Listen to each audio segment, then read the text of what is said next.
स्वागत है दोस्तों पेपर एनालिसिस पॉइंट के ऊपर। और हम कर रहे थे आपकी द्वितीय श्रेणी अध्याय परीक्षा के प्रथम प्रश्न पत्र जीके पेपरों का एनालिसिस।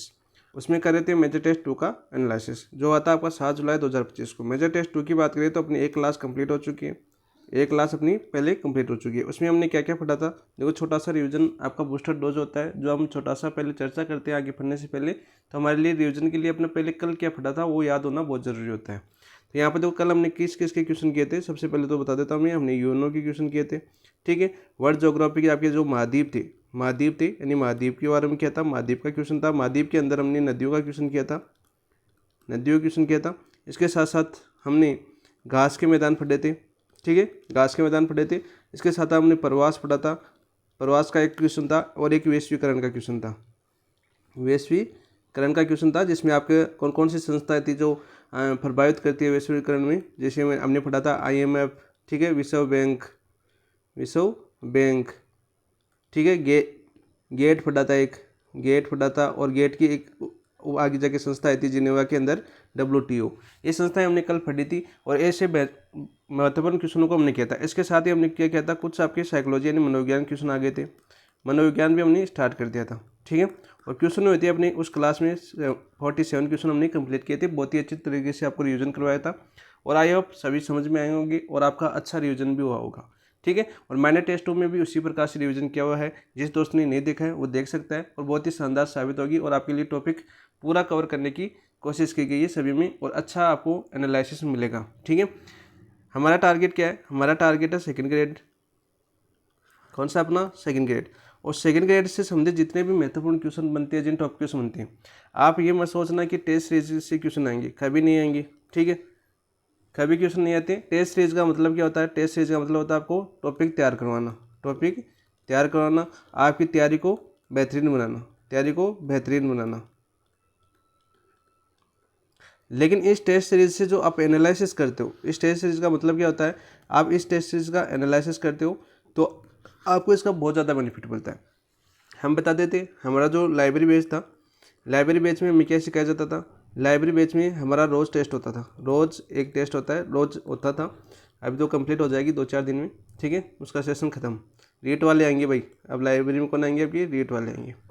ठीक है, आप कर सकते हो यदि रीट में एनालाइज करना चाहो तो बहुत अच्छा मेहनत करवाते, अच्छा कंटेंट करवाते, अच्छी शानदार को आपकी मेहनत हो जाएगी।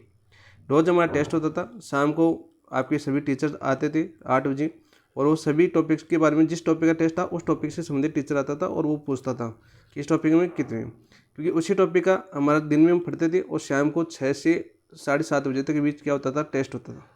क्या होता था, टेस्ट होता था। कभी 40 क्वेश्चन आते थे, कभी 30 क्वेश्चन होते थे, कभी 50 क्वेश्चन होते थे। इस हिसाब से टॉपिक, और ऐसा नहीं कि एक टॉपिक का टेस्ट होता था।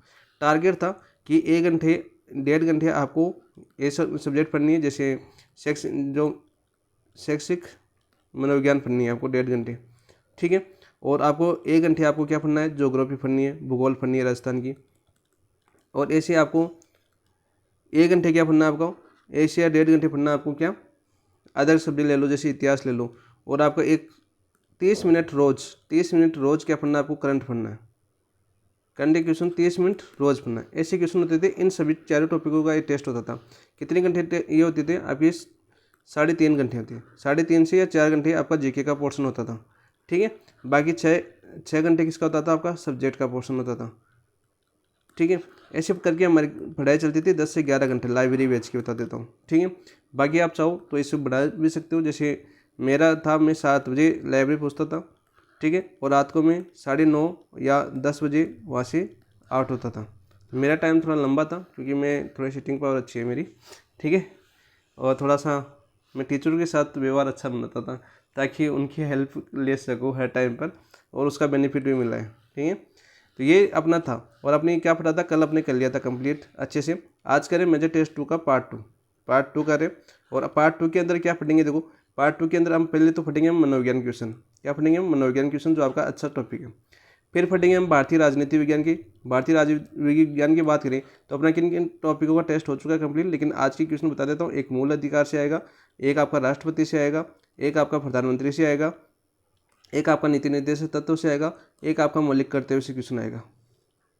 ठीक है, इसके अलावा क्या पढ़ेंगे हम पढ़ेंगे आपकी करंट क्या पढ़ेंगे, करंट के क्वेश्चन आएंगे 10 जो आपके पहले हो चुके टेस्ट, यानी आपका जनवरी से मार्च तक जो टेस्ट हो चुका है। कहाँ से आपके जनवरी से मार्च तक जो टेस्ट हुआ था मार्च, उन टेस्ट हो गए जो आपका रिवीजन टेस्ट के 10 क्वेश्चन आपके करंट के।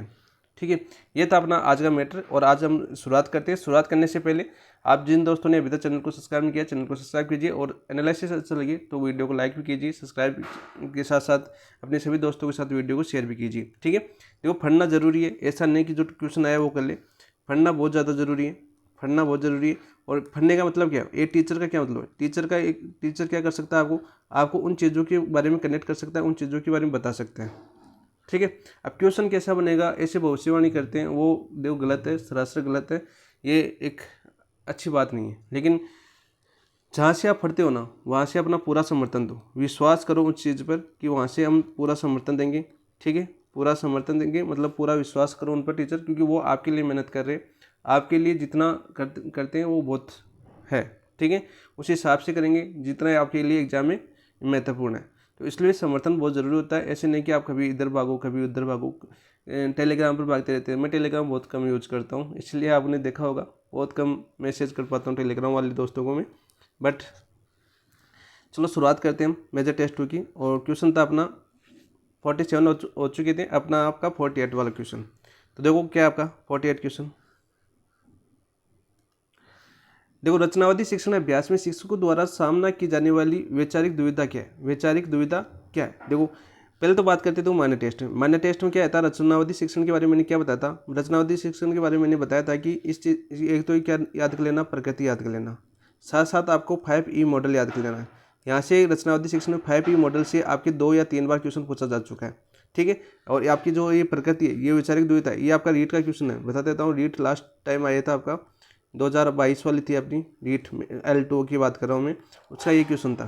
ठीक है, बात करते हैं, देखो रचनावादी शिक्षण अभ्यास में शिक्षकों का द्वारा सामना की जाने वाली वैचारिक दुविधा क्या है, कक्षा चर्चाओं का प्रबंधन कैसे करें, शिक्षण शास्त्र के विश्वासों को रचनावादी सिद्धांतों के साथ सामंजस्य बनाना, छात्रों की सांस्कृतिक पृष्ठभूमि को समझना, हितधारकों के साथ उत्तरदायित्व को संबोधित करना। तो आंसर क्या हो जाएगा आपका, आंसर हो जाएगा आपका ऑप्शन नंबर 2, शिक्षण शास्त्र के विश्वासों को रचनावादी सिद्धांतों के साथ सामंजस्य बनाना। तो ये तो आपका राइट आंसर हो जाएगा। ठीक है, वही मैंने क्या बताया था, एक आपका 5 मॉडल, वहाँ पर क्वेश्चन आपका माइनर में कौन सा आया था, आपका 5E से संबंधित क्वेश्चन आया था। ठीक है, तो 5E मॉडल देखो वापस याद करवा देता हूँ मैं यहाँ पर, जो आपके रचनावादी शिक्षण से संबंधित है।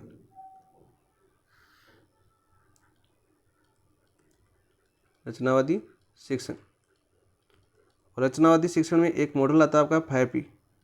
और ये सबसे पहले तो ये बताओ, ये इस 5E के जनक कौन थे या प्रतिपादक कौन थे, प्रतिपादक थे आपके रोजर बाइबी। कौन थे आपके, रोजर बाइबी। ठीक है, और मैंने ये भी बताया था वहाँ पर मैंने टेस्ट में, ये आपकी 5E है वो इंग्लिश में याद करना। ठीक है, इंग्लिश में याद करना, क्योंकि इंग्लिश में आप आसानी से पकड़ लोगे। तो पहला था आपका इंगेज, क्या था आपका, इंगेज मतलब संलग्नता। दूसरा कौन सा था आपका, एक्सप्लोरर, खोजना। तीसरा था आपका एक्सप्लेन, व्याख्या। चौथा कौन सा था आपका, एलबोरेट, एलबोरेट विस्तार। और पांचवा कौन सा था आपका, इवोलेट मूल्यांकन, इवोलेट मूल्यांकन। ये आपका 5 मॉडल था जो रचनावादी शिक्षण से संबंधित था। और यहाँ से रीट का तो फेवरेट क्वेश्चन बनता है, याद कर लेना। और 2 से 3 ये आपका ये क्वेश्चन है, ये भी आपका रीट का क्वेश्चन था। तो आंसर हो जाएगा इसका ऑप्शन नंबर 2। और 5 मॉडल मैंने फिर से बता दिया ताकि आपका रिवीजन अच्छा हो। नेक्स्ट बात करते हैं क्वेश्चन नंबर देखो 49 की। 49 देखिए आपका, ज्ञान संरचनावादी कक्षाओं में शिक्षकों के लिए एक प्रमुख शिक्षा शास्त्रीय दुविधा क्या है। तो ये भी आपका रीट में आता है L2 के अंदर ही, ये भी आपका रीट का क्वेश्चन था 2022 वाले का, और L2 के अंदर एक क्वेश्चन आया था। ज्ञान संरचनावादी कक्षाओं में शिक्षकों के लिए एक प्रमुख शिक्षा शास्त्रीय दुविधा क्या है, छात्रों के स्वतंत्र सोचने के प्रयासों का सम्मान करना तथा साथ ही विषय अनुशासन के प्रति निष्ठावान रहना, कक्षा में सांस्कृतिक विविधता को संबोधित करना, माता पिता या संरक्षक के साथ अधिकार पर बातचीत करना, सहयोगात्मक शिक्षण के लिए प्रौद्योगिकी का उपयोग करना। तो कौन सा हो जाएगा आपका आंसर 49 में? ऑप्शन नंबर 1 आपका राइट आंसर हो जाएगा। छात्रों के स्वतंत्र सोचने के प्रयासों का सम्मान करना। तो छात्र जो सोचते हैं उनके स्वतंत्र सोचने के प्रयासों पर जो सम्मान करना, साथ ही विषय अनुशासन के प्रति निष्ठावान रहना। ये था आपका। ये किससे संबंधित था आपका? देखो ये आपका जो निर्मितवाद है ना, निर्मितवाद, रचनावाद या निर्मितवाद। निर्मितवाद का मानना है कि पूर्व ज्ञान की बुनियादी, देखो निर्मितवाद का मानना है कि पूर्व ज्ञान की बुनियाद, पूर्व ज्ञान की बुनियाद है, बुनियाद पर व्यक्ति नवीन ज्ञान की रचना करता है। नवीन ज्ञान की रचना करता है। तो क्या था आपका? निर्मितवाद का मानना है कि पूर्व ज्ञान की जो बुनियाद पर व्यक्ति नवीन ज्ञान की रचना करता है। ये आपके इसी पर आधारित था, ठीक है। और इसका समर्थन आपके बहुत से वैज्ञानिकों ने किया था, जैसे पियाजे, कोहलर वगैरह थे, उन सभी ने इस बात का समर्थन किया था, ठीक है। आपका समर्थन भी पूछा जा सकता है कि किसने आपका इस निर्मितवाद या सूचनावाद या रचनावादी है उसका समर्थन किया था। तो आपके सबसे पहले बात करते हैं वो आता पियाजे ने इसका बहुत ज़्यादा समर्थन किया था। इस चीज़ को आप याद कर लेना। आंसर हो जाएगा आपका ऑप्शन नंबर 1। नेक्स्ट बात करते हैं क्वेश्चन नंबर 50 की। देखो 50 क्या आता है आपका? देखो सीखने का परिपक्वता से किस प्रकार अलग किया जा सकता है। तो सीखने का परिपक्वता से किस प्रकार अलग किया जा सकता है? मैंने माइनर टेस्ट में अंतर समझाया था, अधिगम और परिपक्वता। मैंने बताया था कि परिपक्वता क्या होती है आपकी? परिपक्वता होती है आपकी जन्मजात। परिपक्वता कैसी होती है आपकी? जन्मजात होती है। तो सीखना एक प्राकृतिक प्रक्रिया नहीं, सीखने के लिए बाहरी अनुभव आवश्यक है, जबकि परिपक्वता अनुवांशिक होती है। तो आंसर तो ये हो जाएगा। देखो अनुवांशिक है मतलब कैसी आपकी? परिपक्वता आपकी जन्मजात है। कैसी आपकी? जन्मजात है। और सीखना कैसा है? भाई? सीखने का मतलब क्या आपका? अधिगम। और अधिगम कैसा आपका? अधिगम की बात करें हम, अधिगम कैसा आपका? अधिगम आपकी अर्जित प्रक्रिया है। कैसी प्रक्रिया आपकी? अर्जित प्रक्रिया है। कैसी प्रक्रिया आपकी? अर्जित प्रक्रिया है। आंसर हो जाएगा आपका ऑप्शन नंबर 2। नेक्स्ट बात करते हैं क्वेश्चन नंबर 51 की। देखो थॉर्नडाइक द्वारा दिए गए 3 मुख्य नियमों में से कौन सा नियम स्किनर की क्रिया प्रस्तुत अनुबंधन को भलीभांति परिभाषित करता है? सबसे पहले तो देखो आपका स्किनर का सिद्धांत कौन सा था आपका? क्रिया प्रस्तुत अनुबंधन। एक क्वेश्चन तो आपको यही याद हो गया। दूसरा क्वेश्चन देखो आपका थॉर्नडाइक द्वारा दिए गए 3 मुख्य नियम। तो थॉर्नडाइक ने मुख्य नियम कितने दिए थे आपके? 3 दिए थे। तो 2 क्वेश्चन आपको याद हो गए। तो कौन से नियम की परिभाषित करता है? तत्परता का नियम, अभ्यास का नियम, संतोष का नियम या इनमें से कोई नहीं? तो संतोष का नियम। आंसर हो जाएगा ऑप्शन नंबर 3, ठीक है। बात करते हैं देखो थॉर्नडाइक की। पहले थॉर्नडाइक है तो थॉर्नडाइक ने क्या किया था आपके? मैंने वहाँ पर बताया था आपको, लेकिन फिर से बता देता हूँ। थॉर्नडाइक ने आपके 3 मुख्य नियम दिए थे, 3 मुख्य नियम दिए थे और आपके 5 गौण नियम दिए थे। गौण नियम कितने दिए थे आपके? 5 गौण नियम दिए थे। और आपके देखो 3 मुख्य नियम तो ये है, और बाकी गौण नियम आप याद कर लेना। बहुप्रतिक्रिया का नियम, ठीक है। इसके अलावा भी और थे आपके विभेदन का नियम, संकेतन। इसके अलावा मैंने क्या बताया था? एक थॉर्नडाइक की बुक के बारे में बताया था, 2 बुक की बताई थी। एक तो कौन सी थी आपकी? जो आपकी एनिमल इंटेलिजेंस, ये आपको याद करनी है, ठीक है। और इसके अलावा इन्होंने प्रयोग किस पर किया था? थॉर्नडाइक ने आपकी बिल्ली के ऊपर किया था। किस पर किया था आपका? प्रयोग बिल्ली के ऊपर किया था। और स्किनर ने किसके ऊपर प्रयोग किया था? आपके चूहे के ऊपर। किस पर प्रयोग किया था? आपके चूहे के ऊपर किया था, ठीक है। और स्किनर ने क्या बताया? जो अधिगम है, स्किनर ने बताया था कि जो अधिगम है, अधिगम कैसा होता है आपका? कर्मिक होता है। कैसा होता है आपका? कर्मिक होता है। कैसा होता है आपका? कर्मिक। आंसर हो जाएगा आपका ऑप्शन नंबर 3। नेक्स्ट बात करते हैं क्वेश्चन नंबर 52 की। 52 देखिए क्या आपका? असम्मिलित छाटी। देखो असम्मिलित हमें छाटना है। तो सबसे पहले देखो आपको दिया हुआ आपका लघुमंडल, वायुमंडल, घटनामंडल और वर्तमंडल। तो सबसे पहले आपको याद होना चाहिए, यदि माइनर टेस्ट आपको याद है, आपको माइनर टेस्ट अच्छे से देखा है, तो मैंने बताया था कि आपके एक अमेरिकन वैज्ञानिक हुए थे। अमेरिका के वैज्ञानिक थे आपके। कहाँ के? अमेरिका के। कौन थे आपके? यूरी ब्रोनफेरबेनर।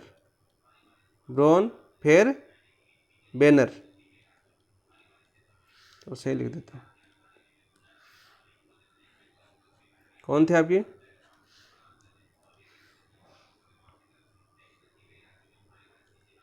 यूरी ब्रोनफेरबेनर, ठीक है। इन्होंने एक नियम दिया था, कौन सा आपका?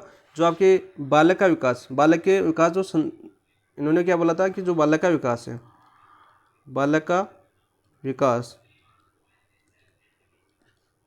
संसार से सार्थक रूप से प्रभावित होता है, सार्थक रूप से प्रभावित होता है,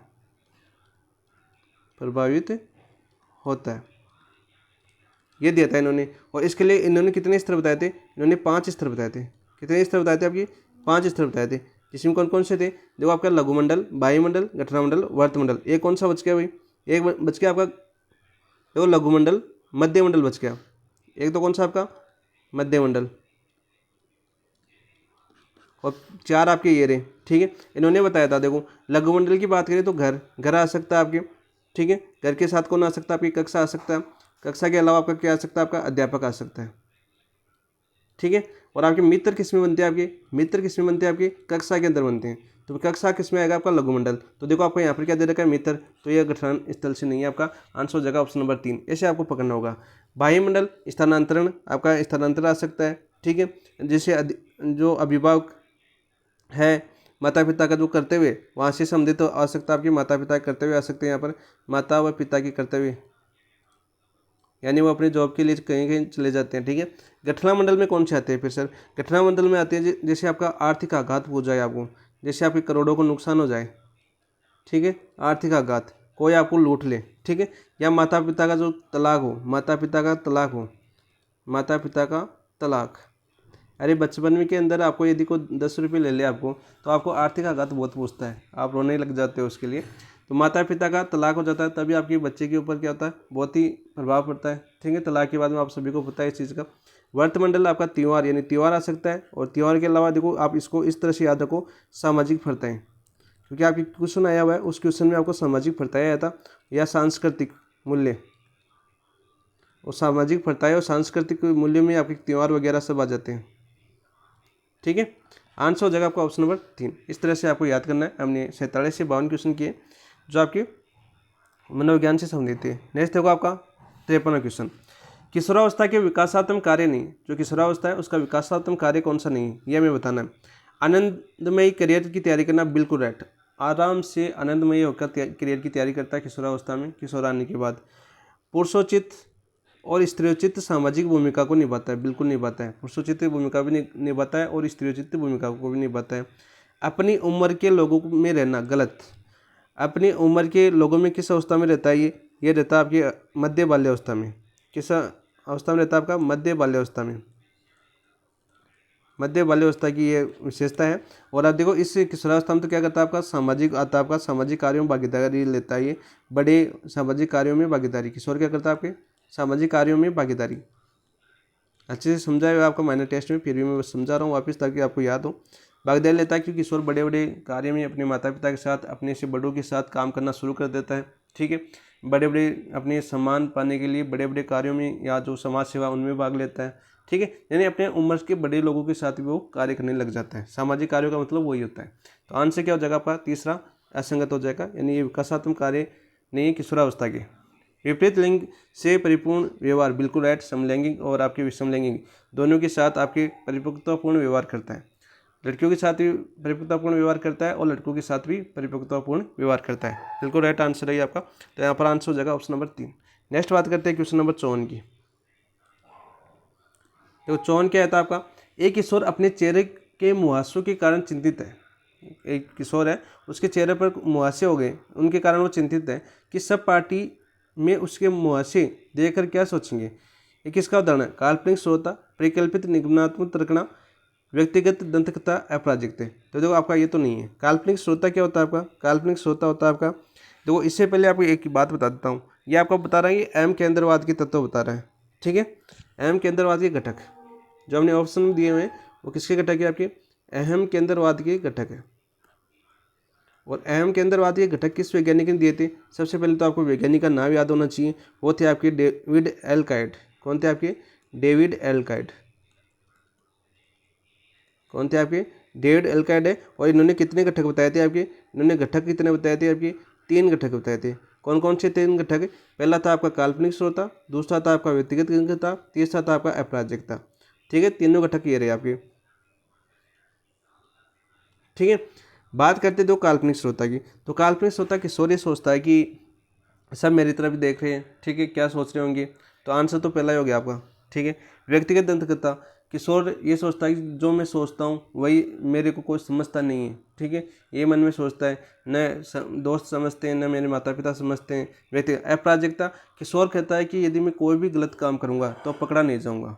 ठीक है, मैं उसके लिए डर नहीं पड़ूंगा। जैसे कोई बड़ा अपराध करता है और उसमें वो सोचता है कि मैं इतना बड़ा अपराध कर लूँगा और इसमें पकड़ा नहीं जाऊँगा, उसमें आता है आपका अपराजिकता में। ठीक है, ऐसे एग्जाम्पल से आप याद कर सकते हो। ऑप्शन नंबर 1 आपका राइट आंसर हो जाएगा। नेक्स्ट बात करते हैं क्वेश्चन नंबर 55 की। 55 क्या है आपका, देखो, विकास एक सिद्धांत जो इस तथ्य की पुष्टि करता है कि सीखा हुआ ज्ञान कभी व्यर्थ नहीं जाता। तो सीखा हुआ ज्ञान है वो कभी भी व्यर्थ नहीं जाता है, ये बिल्कुल राइट बात है, आगे भी काम आता है। जिसकी आपने आज रीट की तैयारी की है तो रीट वाला ज्ञान आपका सेकंड ग्रेड में काम आएगा और सेकंड ग्रेड का वाला काम आपका फर्स्ट ग्रेड में भी काम आएगा। ठीक है, यानी एक बात कर रहा है आपके सिद्धांत जो तथ्य की पुष्टि करता है, सीखा हुआ ज्ञान कभी व्यर्थ नहीं जाता। ठीक है, तो सामान्य से विशिष्ट, ये तो देखो विकास की विशेषता है, विकास की आपकी विशेषता है। तो विकास कैसा होता है आपका, विकास सामान्य से विशिष्ट होता है, बिल्कुल राइट बात है, लेकिन ये विशेषता है, इसमें ज्ञान का कोई संबंध नहीं है। संचयी प्रक्रिया, आंसर हो जाएगा आपका ऑप्शन नंबर 2। निरंतरता का सिद्धांत क्या है आपका, विकास ये बता रहा है कि विकास निरंतर होता है, इसमें ज्ञान का कोई बात नहीं। बहुउद्देशीय या बहुआयामी प्रक्रिया, ये तो क्या है आपकी तीनों विशेषताएं यदि विकास की आपकी विशेषताएं। और इसकी बात है तो संचय प्रक्रिया भी विशेषता है, लेकिन इसमें क्या ज्ञान की बात करता है। संचय प्रक्रिया में किसकी बात करता है, ज्ञान की बात करता है, तो आंसर हो जाएगा ऑप्शन नंबर 2। नेक्स्ट बात करते हैं क्वेश्चन नंबर 56 की। किशोरावस्था को नया जन्म किसने कहा है, हेलोक ने कहा, स्टैनली हॉल ने कहा, करो ने कहा या पील ने कहा। तो ये सभी परिभाषाएं मैंने वहाँ पर बताई थी आपको टेस्ट के अंदर। बात करते हैं ऑप्शन नंबर 2, आपका आंसर हो जाएगा स्टैनली हॉल। देखो इन्होंने एक पुस्तक निकाली थी, कौन थी आपकी, एडोलेसेंस। कब निकाली थी, 1904 के अंदर, और वो किशोर के ऊपर थी, आपकी किशोरावस्था के ऊपर थी। ठीक है, इन्होंने बोला था कि किशोर कैसे आपका, किशोरावस्था को नया जन्म किसने कहा, आपकी स्टैनली हॉल ने। आंसर हो जाएगा 2। करो ने क्या कहा आपका, देखो किशोरावस्था, इन्होंने कहा कि किशोर वर्तमान की शक्ति और भविष्य की आशा का प्रतिनिधि है। किशोर वर्तमान की शक्ति और भविष्य की आशा का प्रतिनिधि है, आशा का प्रतिनिधि है, प्रतिनिधि है। तो आंसर क्या हो जाएगा, किशोर वर्तमान की शक्ति और भविष्य की आशा का प्रतिनिधि है। ऑप्शन नंबर 3 का करो की परिभाषा। और आपकी किशोरावस्था को नया जन्म किसने कहा, आपकी स्टैनली हॉल ने। ऑप्शन नंबर 2 आपका राइट आंसर हो जाएगा। नेक्स्ट क्वेश्चन नंबर बात करते हैं 57। पियाजे का हीडिंग द ऑब्जेक्ट का प्रयोग किससे संबंधित है, तो किससे संबंधित है आपकी, ये आपका है कौन सी, आपकी संवेदी कामक अवस्था का बात कराइए। जो आपकी पियाजे ने अवस्थाएं दी थी 4, जिसमें संवेदी कामक अवस्था है कौन सी, आपकी 0 से 2 वर्ष। ठीक है, उसके अंदर क्या आती है, वस्तु को आंखों से ओझल, वस्तु को आंखों से ओझल कर देना, आंखों से बच्चों की आंखें हैं उससे बच्चों की आंखों से ओझल कर देना, छुपा देना। ठीक है, तो उसमें कौन सा आता है आपका, वस्तु के स्थायित्व का गुण की बात करता है। ऑप्शन नंबर 1 आपका राइट आंसर हो जाएगा। हिडिंग द ऑब्जेक्ट किससे संबंधित है, आपका वस्तु स्थायित्व से संबंधित है, और इंपॉर्टेंट क्वेश्चन भी है भाई। ठीक है, नेक्स्ट बात करते हैं क्वेश्चन नंबर 58 की। देखो असम्मिलित छांटिए, ब्रिजेश का नियम मैंने आराम से बताया था आपका, ब्रिजेश का नियम बताया था मैंने कि ब्रिजेश का नियम याद कर लेना। यदि सेकंड ग्रेड की तैयारी कर रहे हो तो ब्रिजेश का नियम आपको हर अवस्था याद होनी चाहिए। ब्रिजेश ने अपने 24 मार्क के लिए आपके 24 मार्क के बच्चे का आपका नियम दिया था। ठीक है, अलग अलग अवस्थाएं बताई थी। इन्होंने बताया था कि क्रोध है, क्रोध कौन से माह में आता है, 6 माह में, बिल्कुल राइट। ईर्ष्या आपके 12 माह के अंदर नहीं आती, ईर्ष्या कब आती है, आपके 18 माह के अंदर। कौन से माह में आती है, 18 माह के अंदर। आंसर तो हो जाएगा ऑप्शन नंबर 2। आनंद 3 माह में आता है, और सबसे अंतिम कौन सा आता है, आपका हर्ष आता है। तो आंसर हो जाएगा आपका ऑप्शन नंबर 2। नेक्स्ट बात करते हैं क्वेश्चन नंबर 59 की। देखो सामाजिक विकास का के संबंध में असत्य है, सामाजिक विकास के संबंध में असत्य कथन कौन सा है। तो सामाजिकरण घर से आरंभ होता है, बिल्कुल राइट। सामाजिकरण कहाँ से आरंभ होता है, घर से आरंभ होता है, बिल्कुल राइट। ये संवेगात्मक विकास का अन्वयी है, बिल्कुल राइट। सामाजिक विकास किशोरावस्था में समाप्त हो जाता नहीं, सामाजिक विकास निरंतर प्रक्रिया है, यानी सामाजिक विकास है वो निरंतर प्रक्रिया है, यानी जीवन भर चलता है। सामाजिक विकास कभी भी कर सकता है व्यक्ति। सामाजिक विकास एक निरंतर प्रक्रिया है, किसी प्रक्रिया आपकी निरंतर प्रक्रिया है। तो आंसर कौन सा हो जाएगा, असत्य। ऑप्शन नंबर 3 आपका असत्य कथन हो जाएगा। सामाजिकरण की दूसरी इकाई विद्यालय, बिल्कुल राइट। पहली इकाई कौन सी है भाई, पहली इकाई कौन सी है, कमेंट है बताओ। बताया हुआ आपको, ये मैंने टेस्ट में अच्छे से विश्लेषण किया हुआ आपको। तो आंसर बताओ, इसका आंसर हो जाएगा ऑप्शन नंबर 3। नेक्स्ट है क्वेश्चन नंबर बात करते हैं क्वेश्चन नंबर 60 की। 60 क्या? देखो, दूध का जला छाछ भी फूक फूक कर पीता है। दूध का जला छाछ भी फूक फूक कर पीता है, यह घटना किस अधिगम सिद्धांत को उल्लेखित करती है? तो आपने एक सिद्धांत देखा होगा, इसे वो 2 एग्जाम्पल से समझ सकते हो। किस एग्जाम्पल से? ये तो आपका जो शास्त्रीय अनुबंधन सिद्धांत देखा होगा आपका, शास्त्रीय अनुबंधन सिद्धांत किसका था? ये शास्त्रीय अनुबंधन सिद्धांत, ये सिद्धांत था आपका पावलोव का। किसका था? आपका पावलोव का। प्रयोग किस पर किया था? आपके कुत्ते पर प्रयोग किया था। ठीक है। और एक दूसरा एग्जाम्पल आप समझ सकते हो, कौन सा एग्जाम? जो आपका अल्बर्ट का, अल्बर्ट वाला एग्जाम भी ले सकते हो आप। अल्बर्ट वाला एग्जाम भी ले सकते हो, जिसने किसने किया था इस पर प्रयोग? आपके वाटसन ने। देखो, दूध का जला छाछ, देखो इस पर अनुबंधन क्यों बताया मैंने? पावलोव। देखो आपका बात है, गर्म दूध होता है, कोई गर्म दूध से जलने पर अनुभव हुआ। ठीक है। यदि हम अपने गर्म दूध से बचपन की बात करते हैं, अभी तो क्या गर्म दूध से जलने का अनुभव होता है हमें, तो हम भविष्य में क्या करते हैं कि जो ठंडी छाछ की, दूध कैसा होता है आपका? देखो, दूध कैसा होता है आपका? सफ़ेद कलर का, सफ़ेद रंग का होता है ना। और छाछ भी कैसी होती है आपकी? छाछ भी कैसी होती है आपकी? सफ़ेद रंग कलर की। तो यहाँ पर देखो, दूध उस कलर का बच्चे को, यदि दूध में से गर्म से वो जल गया, ठीक है, और वो कैसा था? सफ़ेद कलर। और अब फिर आपको छाछ यदि सफ़ेद कलर के बच्चे को दी जाती है, तो वो उसे फूक फूक कर पीता है। क्यों पीता है? कि मैंने सफ़ेद कलर से की चीज़ से मैंने कल जल गया था, आज मैं जल सकता हूँ, सावधानीपूर्वक व्यवहार करता है। तो किससे, इससे के साथ क्या हो गया? सफ़ेद कलर के साथ क्या हो गया? उसका अनुबंधन हो गया। क्या हो गया? आपका अनुबंधन हो गया। आंसर हो जाएगा अनुबंधन, ऑप्शन नंबर 1। वह अल्बर्ट वाला क्यों बताया मैंने? देखो, अल्बर्ट के सामने आपके वाटसन ने खरगोश रखा था। क्या रखा था? खरगोश। खरगोश के साथ आपका सफ़ेद, मैंने एग्जाम्पल बताया था आपका माइनर में ये। तो आपका सफ़ेद खरगोश रखा था। तो और इनकी एक साथी भी थी, ईरा थी। कौन थी? ईरा थी या ईरा, तो ईरा जो भी थी, जो आपके इस सफ़ेद खरगोश के साथ आवाज़ें निकाल रही थी। कैसे निकाल रही थी? आवाज़ें, डरावनी आवाज़ें।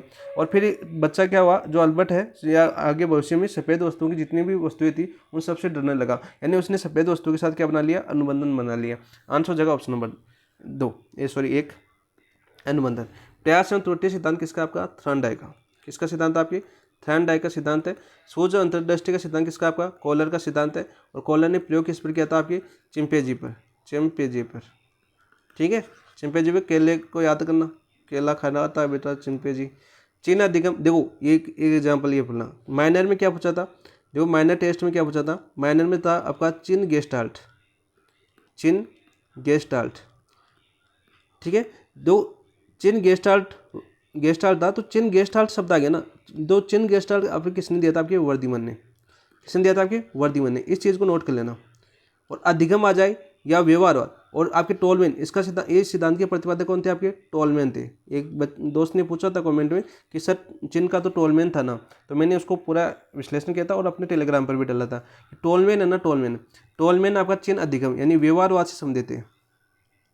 यदि आपके देखो क्वेश्चन में यदि चिन्ह अधिगम आ जाए या व्यवहारवाद आ जाए, तो आपका आंसर क्या होगा? आपका टोलमैन होगा। यदि गेस्टाल्ट आ जाए तो क्या होगा? आपका वर्धीमर होगा। ठीक है, ऐसी चीज़ों को आपको पकड़ना होगा। आंसर हो जाएगा इसका ऑप्शन नंबर 1। नेक्स्ट देखो क्वेश्चन नंबर 61 की बात करते हैं।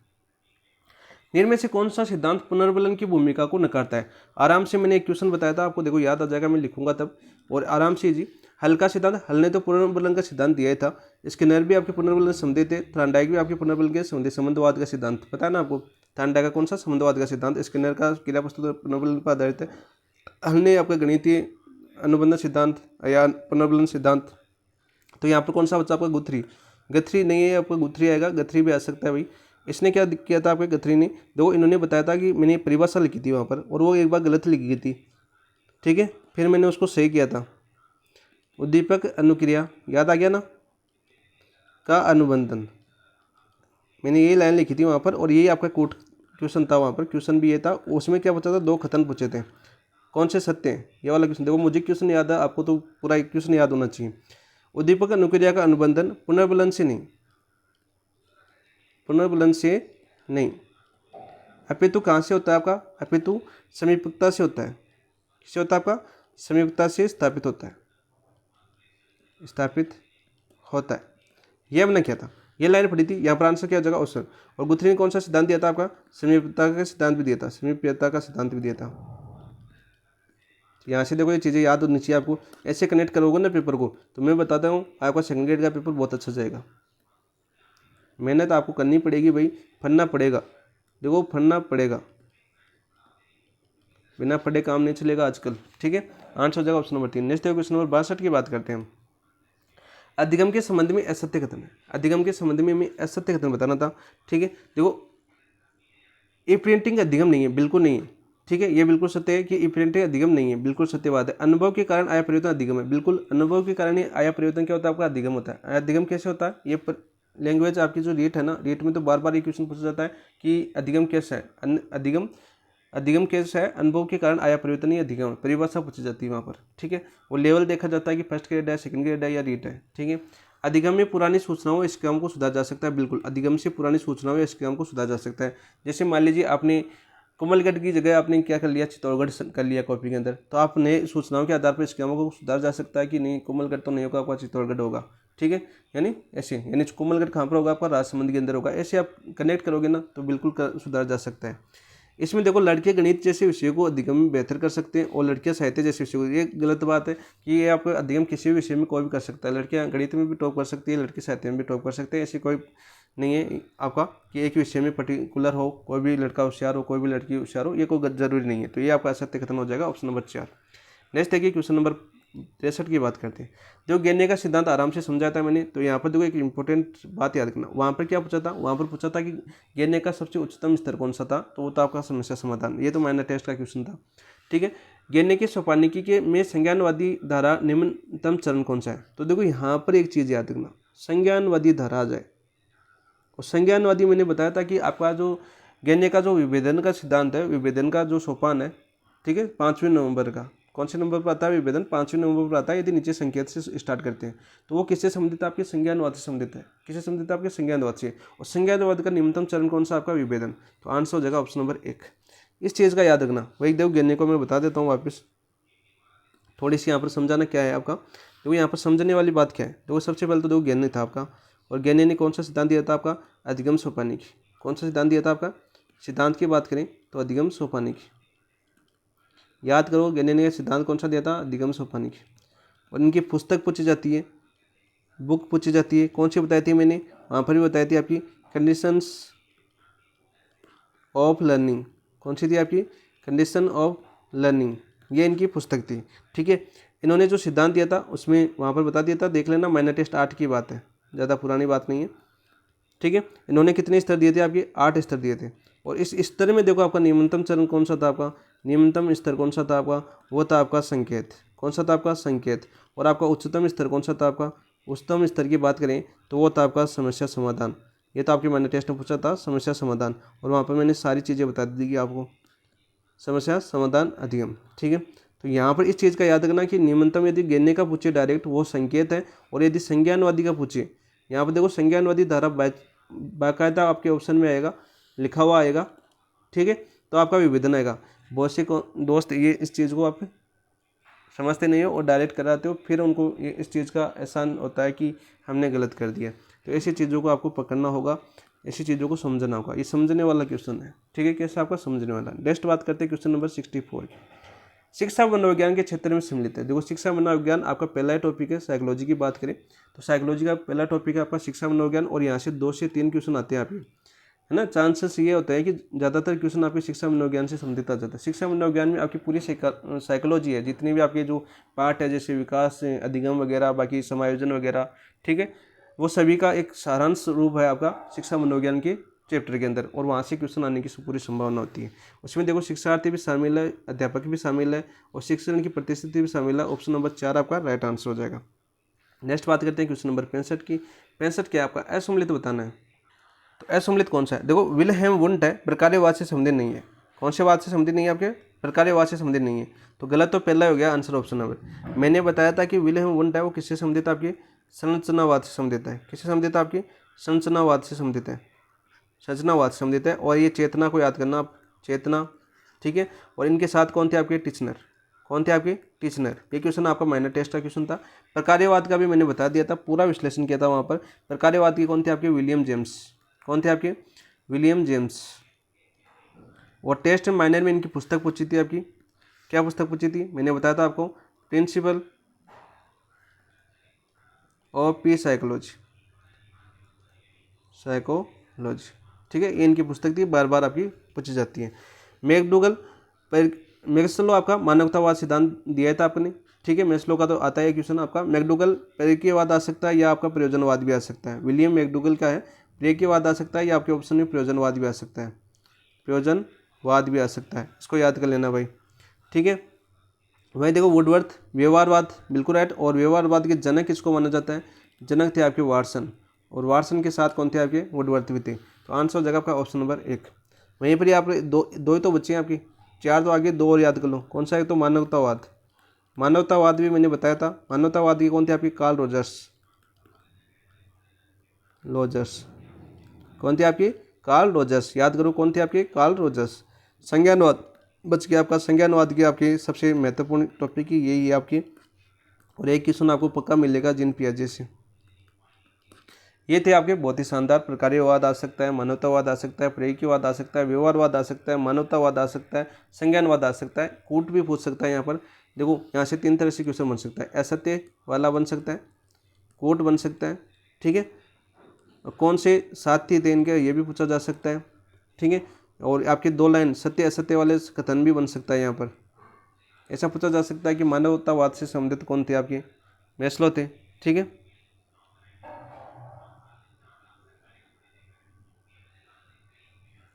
तो आंसर कौन सा जगह इसमें? ऑप्शन नंबर 1 मानवतावादी की कार्ल रोजर्स भी थे भाई, ये भी याद कर लेना साथ में। नेक्स्ट बात करते हैं क्वेश्चन नंबर 66 की।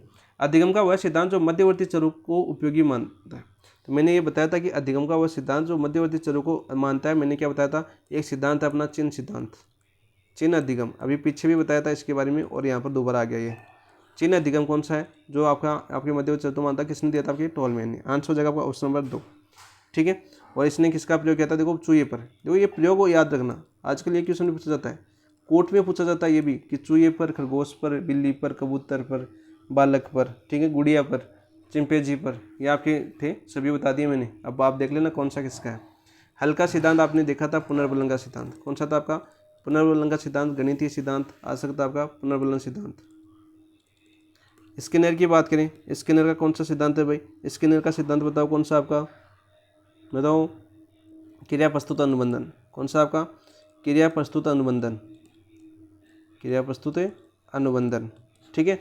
पावलोव का कौन सा आपका? क्लासिकल अनुबंधन आ सकता है, क्लासिकल अनुबंधन आ सकता है, शास्त्रीय अनुबंधन आ सकता है, ठीक है। प्रयोग किया था, देखो बता देता हूँ। स्किनर ने किस पर प्रयोग किया था? चूहे पर। पावलोव ने किस पर प्रयोग किया था? आपके कुत्ते पर। ये भी याद कर लेना साथ साथ, ठीक है। और इन्होंने टोलमैन ने किसका प्रयोग किया था? भूल भुलैया का। ये भी याद कर लेना, ये भी पूछा गया क्वेश्चन है, भूल भुलैया। और भूल भुलैया के अंदर किसको छोड़ा था? बेचारे चूहे को छोड़ा था, इसके दिन खराब थे उस टाइम। तो आंसर हो जाएगा ऑप्शन नंबर 2। नेक्स्ट देखिए क्वेश्चन नंबर 67 की बात करते हैं। शिक्षण का अग्रिम संगठन मॉडल किसने दिया था? देखो मैंने क्या बताया था जब आपका मैंने टेस्ट स्टार्ट करवाया था मैं, तो मैंने बताया था कि अधिगम के सारे वैज्ञानिक आ गए, लेकिन एक वैज्ञानिक नहीं आया। उस वैज्ञानिक का नाम था आशुवेल। कौन था आपका? आशुवेल। और उससे अगले वाले क्वेश्चन में एक कोट था या क्वेश्चन था, उसमें आशुवेल का नाम आ गया था। और आपका देखो शिक्षण का अग्रिम संगठन मॉडल है वो किसने दिया था? आपके आशुवेल ने दिया था, ठीक है। किसने दिया था? आपके आशुवेल ने। आशुवेल ने बताऊँ एक क्वेश्चन और पूछा जाता है, आशुवेल ने जो सीखने के हैं, सीखने के 4 प्रकार बताए थे। सीखने के 4 प्रकार बताए थे। कितने प्रकार बताए थे? आपके सीखने के 4 प्रकार बताए थे। कौन कौन सा? देखो पहला था आपका रटकर सीखना, और पक्का ऑप्शन में आता ही आपका। और हम इसको गलत करके आते हैं कि रटकर तो सीख ही नहीं सकते। किसे सीखते हैं हम? समझ के आधार पर सीखते हैं। इस चीज़ को याद करना, क्योंकि पहले वैज्ञानिक का नाम देख लेना, ठीक है। रटकर सीखना। एक था आपका अर्थपूर्ण अधिगम। ये क्वेश्चन आपने देखा होगा, अर्थपूर्ण अधिगम वाला, ठीक है, काफ़ी बार देखा होगा यदि प्रयोगशील क्वेश्चन आपने किए हैं। अभिग्राही अधिगम, ये भी देखा होगा आपने, अभिग्राही अधिगम। और ये कौन सा था आपका? अन्वेषण अधिगम। ये चारों कथन आपने बहुत बार देखे होंगे, अन्वेषण अधिगम। ये चारों आपने बार बार कोट के अंदर देखे होंगे, ठीक है। कौन सा आपका आशुवेल से संबंधित नहीं है? ये क्वेश्चन बार बार आता है, ठीक है, याद कर लेना। बुनर का सिद्धांत कौन सा था आपका? बुनर का था आपका संज्ञानात्मक अधिगम सिद्धांत, संज्ञानात्मक अधिगम सिद्धांत। जॉन डेवी के बारे में बताओ कि कौन से वाद के साथ है, आपके प्रकार्यवाद के साथ है, या विलियम वुंट वाला संरचनावाद से संबंधित है, व्यवहारवाद से संबंधित है, या आपके प्रयोजनवाद से संबंधित है? किनके सहयोगी थे ये आपके? ये आप कमेंट में बताओ, देखिए आपको याद है कि नहीं है। क्योंकि पूरा बताया हुआ आपको। गणने के बारे में नहीं बताया दिया, 8 स्तर बताए थे आपके अधिगम के, अधिगम सोपानी की, इनकी एक पुस्तक है आपकी कंडीशन वाली। नेक्स्ट है क्वेश्चन नंबर 68 की बात करते हैं। बुनर के अधिगम सिद्धांत का पक्ष नहीं है, देखो आपको वापस आ गया, बुनर के अधिगम सिद्धांत का पक्ष नहीं है। तो बुनर ने देखो अधिगम सिद्धांत के कितने सोपान दिए थे, सबसे पहले तो ये क्वेश्चन पूछा जाता था पहले तो कि सोपान कितने हैं सिद्धांत में, तो 6 सोपान है। तो 6 के 6 सोपान आपको पूरे बताए हुए याद कर लेना, 6 के 6 सोपान। अंतर्दर्शी चिंतन का महत्व है, विषय की संरचना का महत्व भी है, सामाजिक व व्यक्तिगत क्षमता भी है, लेकिन वातावरण के संगठन का महत्व है, ये वाला नहीं है। तो आंसर हो जाएगा ऑप्शन नंबर 4। कौन सा हो जाएगा आपका? Option number 4। नेक्स्ट बात करते हैं क्वेश्चन नंबर 69 की। ये आपके मनोविज्ञान की कंप्लीट क्वेश्चन होगी, बहुत ही अच्छे से समझाने का प्रयास किया है, आप देख सकते हो। ठीक है, जो भी इंपॉर्टेंट चीज़ें थी उनसे जुड़ी हुई वो बता चुके हैं। ज़्यादा मैटर हम माइनर टेस्ट में कर चुके हैं। अच्छा मैटर यदि हम यहाँ पर भी पूरा करेंगे तो फिर अपने पास टाइम बहुत ज़्यादा लंबा हो जाएगा, क्लास 1.5 से 2 घंटे की जा सकती है। ठीक है, और आपको चाहिए होता है शॉर्ट्स, जल्दीबाजी, ठीक है, ऐसे वाले नोट्स, तो ऐसा नहीं बनेगा भाई। आपको मैं पहले बता देता हूँ, जो मिलेंगे आपको, जो आपको कंटेंट मिलेगा वो पूरा मिलेगा, ऐसा नहीं कि आपको आधा छोड़ दें। भारतीय संविधान के किस अनुच्छेद के अनुसार राष्ट्रपति की उपलब्धियों और भत्तों के में उसकी पदावधि के दौरान कभी कमी नहीं की जा सकती? तो ये देखो बात करते हैं कि आपके राष्ट्रपति कौन सी आपकी शर्तें हैं। देखो शॉर्ट में बात करें कि हमें नोट्सों के अंदर इतना लिखा जाता है कि राष्ट्रपति की शर्तें किस अनुच्छेद के अंदर है। ठीक है, अब ये चीज़ें कहाँ पर पढ़ोगे आप? ये चीज़ें आप बुक के अंदर पढ़ोगे, आपके नोट्स है वहाँ पर लिखाए हुए हैं क्या पूरे अनुच्छेद? नहीं लिखाए हुए। और आप देखो पूरे इसलिए पूछेंगे, अभी आपका फर्स्ट ग्रेड के मान आया था आपका अनुच्छेद 361(2), और मैंने टेस्ट में आराम से करवाया था क्वेश्चन की ये क्वेश्चन आपका महत्वपूर्ण बनता है और पूछेगा। अब ऐसे थोड़ी होता है, प्रूफ देने वाला इतना तो टाइम नहीं है मेरे पास। ठीक है, अध्यापक का काम होता है या शिक्षक का काम होता है आपको कंटेंट देना, आपको तैयार करवाना। ठीक है, देखो टीचर, देखो बता देता हूँ मैं, एक छोटी सी चीज़ याद करना। टीचर होता है टीचर को क्या होता है आपका? टीचर को टॉपिक पढ़ाने होते हैं। और स्टूडेंट को क्या होता है आपका? स्टूडेंट को क्या होता है आपका? स्टूडेंट को आपको पूरा मैटर पढ़ना होता है और उसको रिवीजन भी करना होता है। टीचर एक बार टॉपिक पढ़ा देता है, फिर वापस रिवीजन अगले बैच में आएगा या तीसरे बैच के अंदर आएगा। ठीक है, इससे पहले उसको पढ़ने की आवश्यकता नहीं है। तो अध्यापक और टीचर पेपर करने में बहुत अंतर होता है। ठीक है, ऐसी बात नहीं है, आप तुलना नहीं कर सकते। ये चीज़ें आप यदि बाहरी वातावरण से मिलोगे, आप बाहरी क्षेत्र से मिलोगे, तब पता चलेगा। हम तो क्या करते हैं, अभी लाइब्रेरी जाते हैं, बाहर आते हैं, लाइब्रेरी जाते हैं, टीचरों से मेल खाना आपको चाहिए और अपना व्यवहार अच्छा बनाना चाहिए भाई। कंटेंट रहा करो, अच्छा बेनिफिट मिलता है हर चीज़ के अंदर। व्यवहार अच्छा बनाओगे तो आपको कंटेंट भी अच्छा मिलेगा, ज्ञान भी अच्छा मिलेगा। वैसे आज के ज़माने में अड़ोसी पड़ोसी को ज्ञान नहीं देता, जो लगा हुआ है वो सोचता है कि मैंने तो सभी पढ़ी थी। ठीक है, वो तो आपको पता है ये चीज़ का। तो देखो अनुच्छेद 59(1) की बात करते हैं। सबसे पहले तो अनुच्छेद 59(1) में क्या है आपका? राष्ट्रपति संसद अथवा राज्य विधानमंडल का सदस्य नहीं होगा। इसमें तो क्या आपका? राष्ट्रपति है आपका, वह संसद अथवा राज्य विधानमंडल का सदस्य नहीं होगा।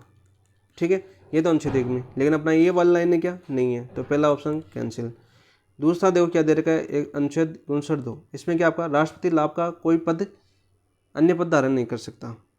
राष्ट्रपति लाभ का कोई अन्य पद धारण नहीं करेगा। एक इस पर आपका अनुच्छेद 59(2), क्या ये अपनी लाइन है? नहीं है, वेतन भत्ते वाली है। अनुच्छेद 59(3) क्या? अनुच्छेद 59(3) क्या आपका? देखो मैं शॉर्ट में बता रहा हूँ आपको, पूरी लाइन तो नहीं लिखूंगा कि बड़ी हो जाएगी फिर लाइन, कि जो आपके शॉर्ट में समझ सकते हो, आपके जो वेतन भत्ते हैं आपके कौन से वेतन भत्ते, और इनका जो निर्धारण है, वेतन भत्ते का जो निर्धारण है वो कौन निर्धारित करेगा? आपका संसद निर्धारित करेगा। ये है, जितने भी वेतन भत्ते जैसे आवास मिलना, वेतन मिलना, भत्ते मिलना, टैक्स मुक्त होना, ये कौन निर्धारित करेगा? आपका संसद निर्धारित करेगा। ये आपके 59(3) के अंदर है। बच्चा कौन सा आपका? राष्ट्रपति की उपलब्धियों और भत्तों में उसकी पदावधि, यानी जितने वर्ष, यानी 5 वर्ष का कार्यकाल होता है सामान्यतया राष्ट्रपति का, उसके पदावधि के दौरान किसी में कमी नहीं की जा सकती, आपकी भत्तों में कमी नहीं की जा सकती। ये आपके अनुच्छेद 59(4) के अंदर है। ठीक, इसमें आपकी अनुच्छेद 59(4) में है। पदावधि की बात आई तो अनुच्छेद याद रखना, अनुच्छेद 56 के अंदर राष्ट्रपति पदावधि है, पद ग्रहण करने से 5 वर्ष तक, और नए राष्ट्रपति जब तक पद ग्रहण नहीं करता तब तक राष्ट्रपति अपने पद पर बना रहता है। इस चीज़ को भी नोट कर लेना। दोनों चीज़ों में अंतर समझना। ये तो क्या होता है आपका 5 वर्ष वाला होता है, एक होता है कि जब तक कोई अन्य राष्ट्रपति यानी निर्वाचित राष्ट्रपति होकर नहीं आ जाता तब तक राष्ट्रपति अपने पद को नहीं छोड़ता है। दोनों लाइनें बार बार आपकी आती है, कोटि के अंदर भी आती है, ऑप्शन वाइज भी आती हैं। हर चीज़ को थोड़ा बारीकी से समझेंगे तो इस चीज़ को समझने वाली बात है। आप कॉमन सेंस यानी थोड़ी समझ के आप क्वेश्चन को सही कर सकते हो, ठीक है।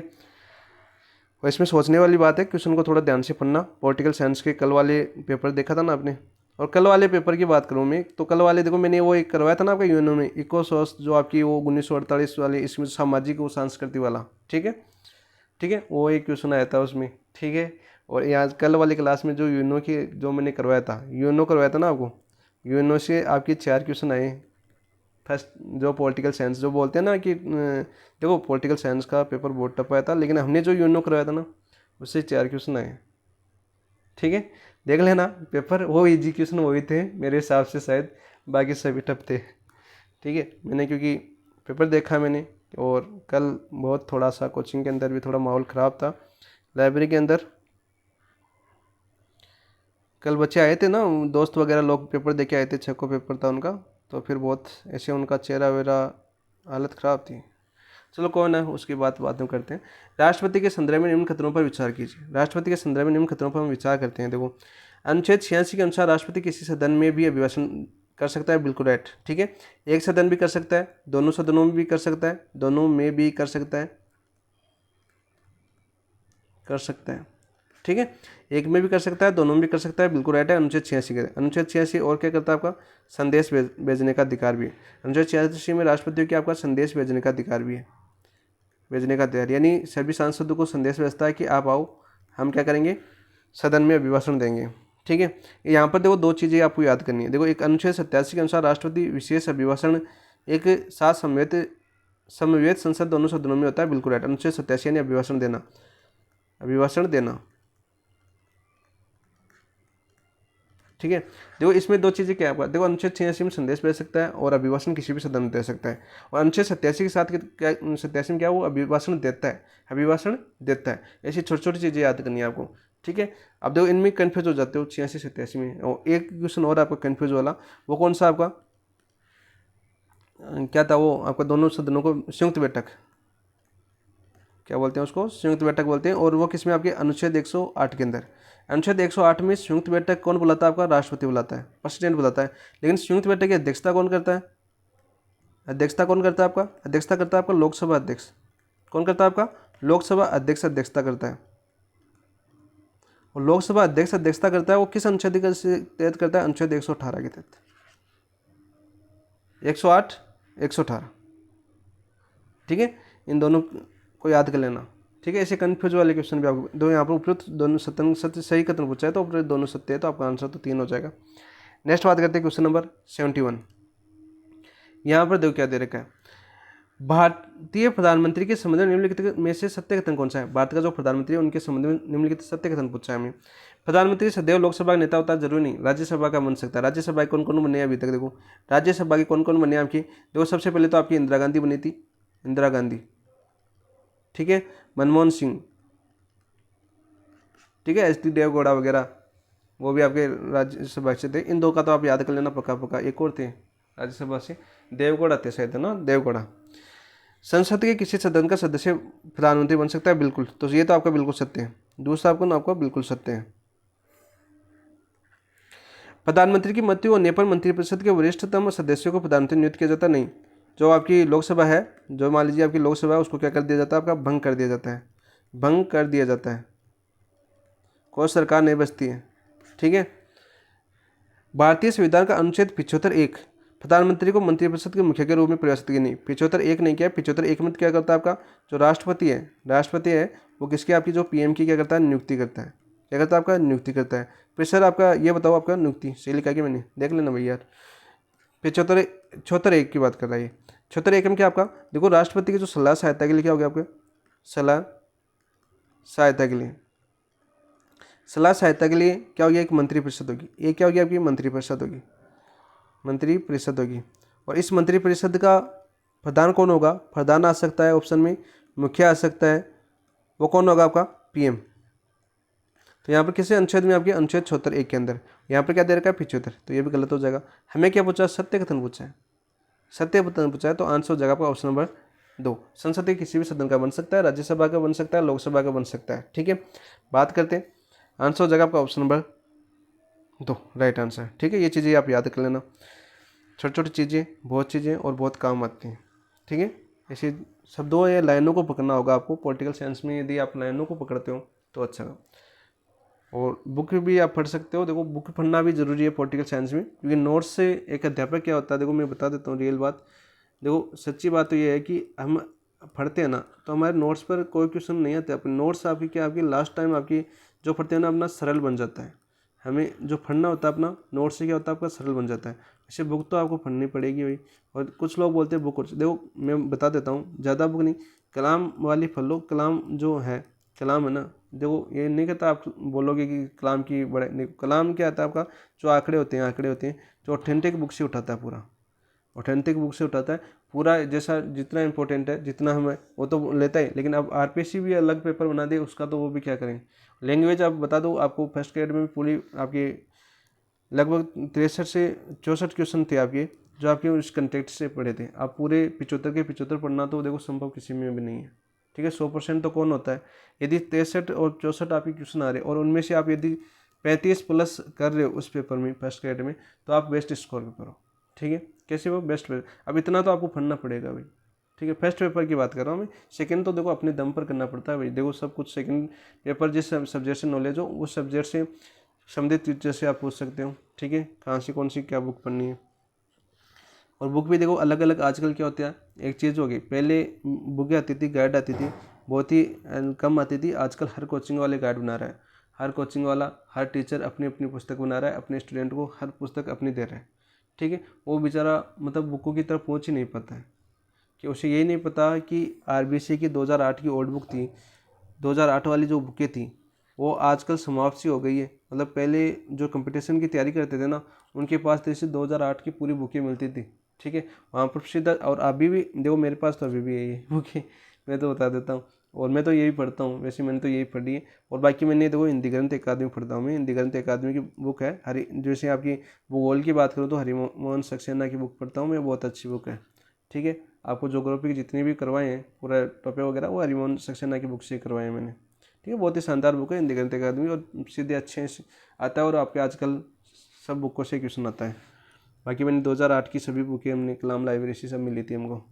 ठीक है, तो ये चीज़ें आपको लाइब्रेरी बैच भी ज्वाइन कर लेना, रीट वाले एग्जाम दे लेना भाई, कोई दिक्कत नहीं है। देखो आप यदि तैयारी करना चाहते हो रीट की कोई भी हो तो कर लेना, देखो आपके लिए बेनिफिट की बात है, मुझे तो क्या फ़ायदा मिलेगा उसमें, मैं थोड़ा कलाम चलाता हूँ।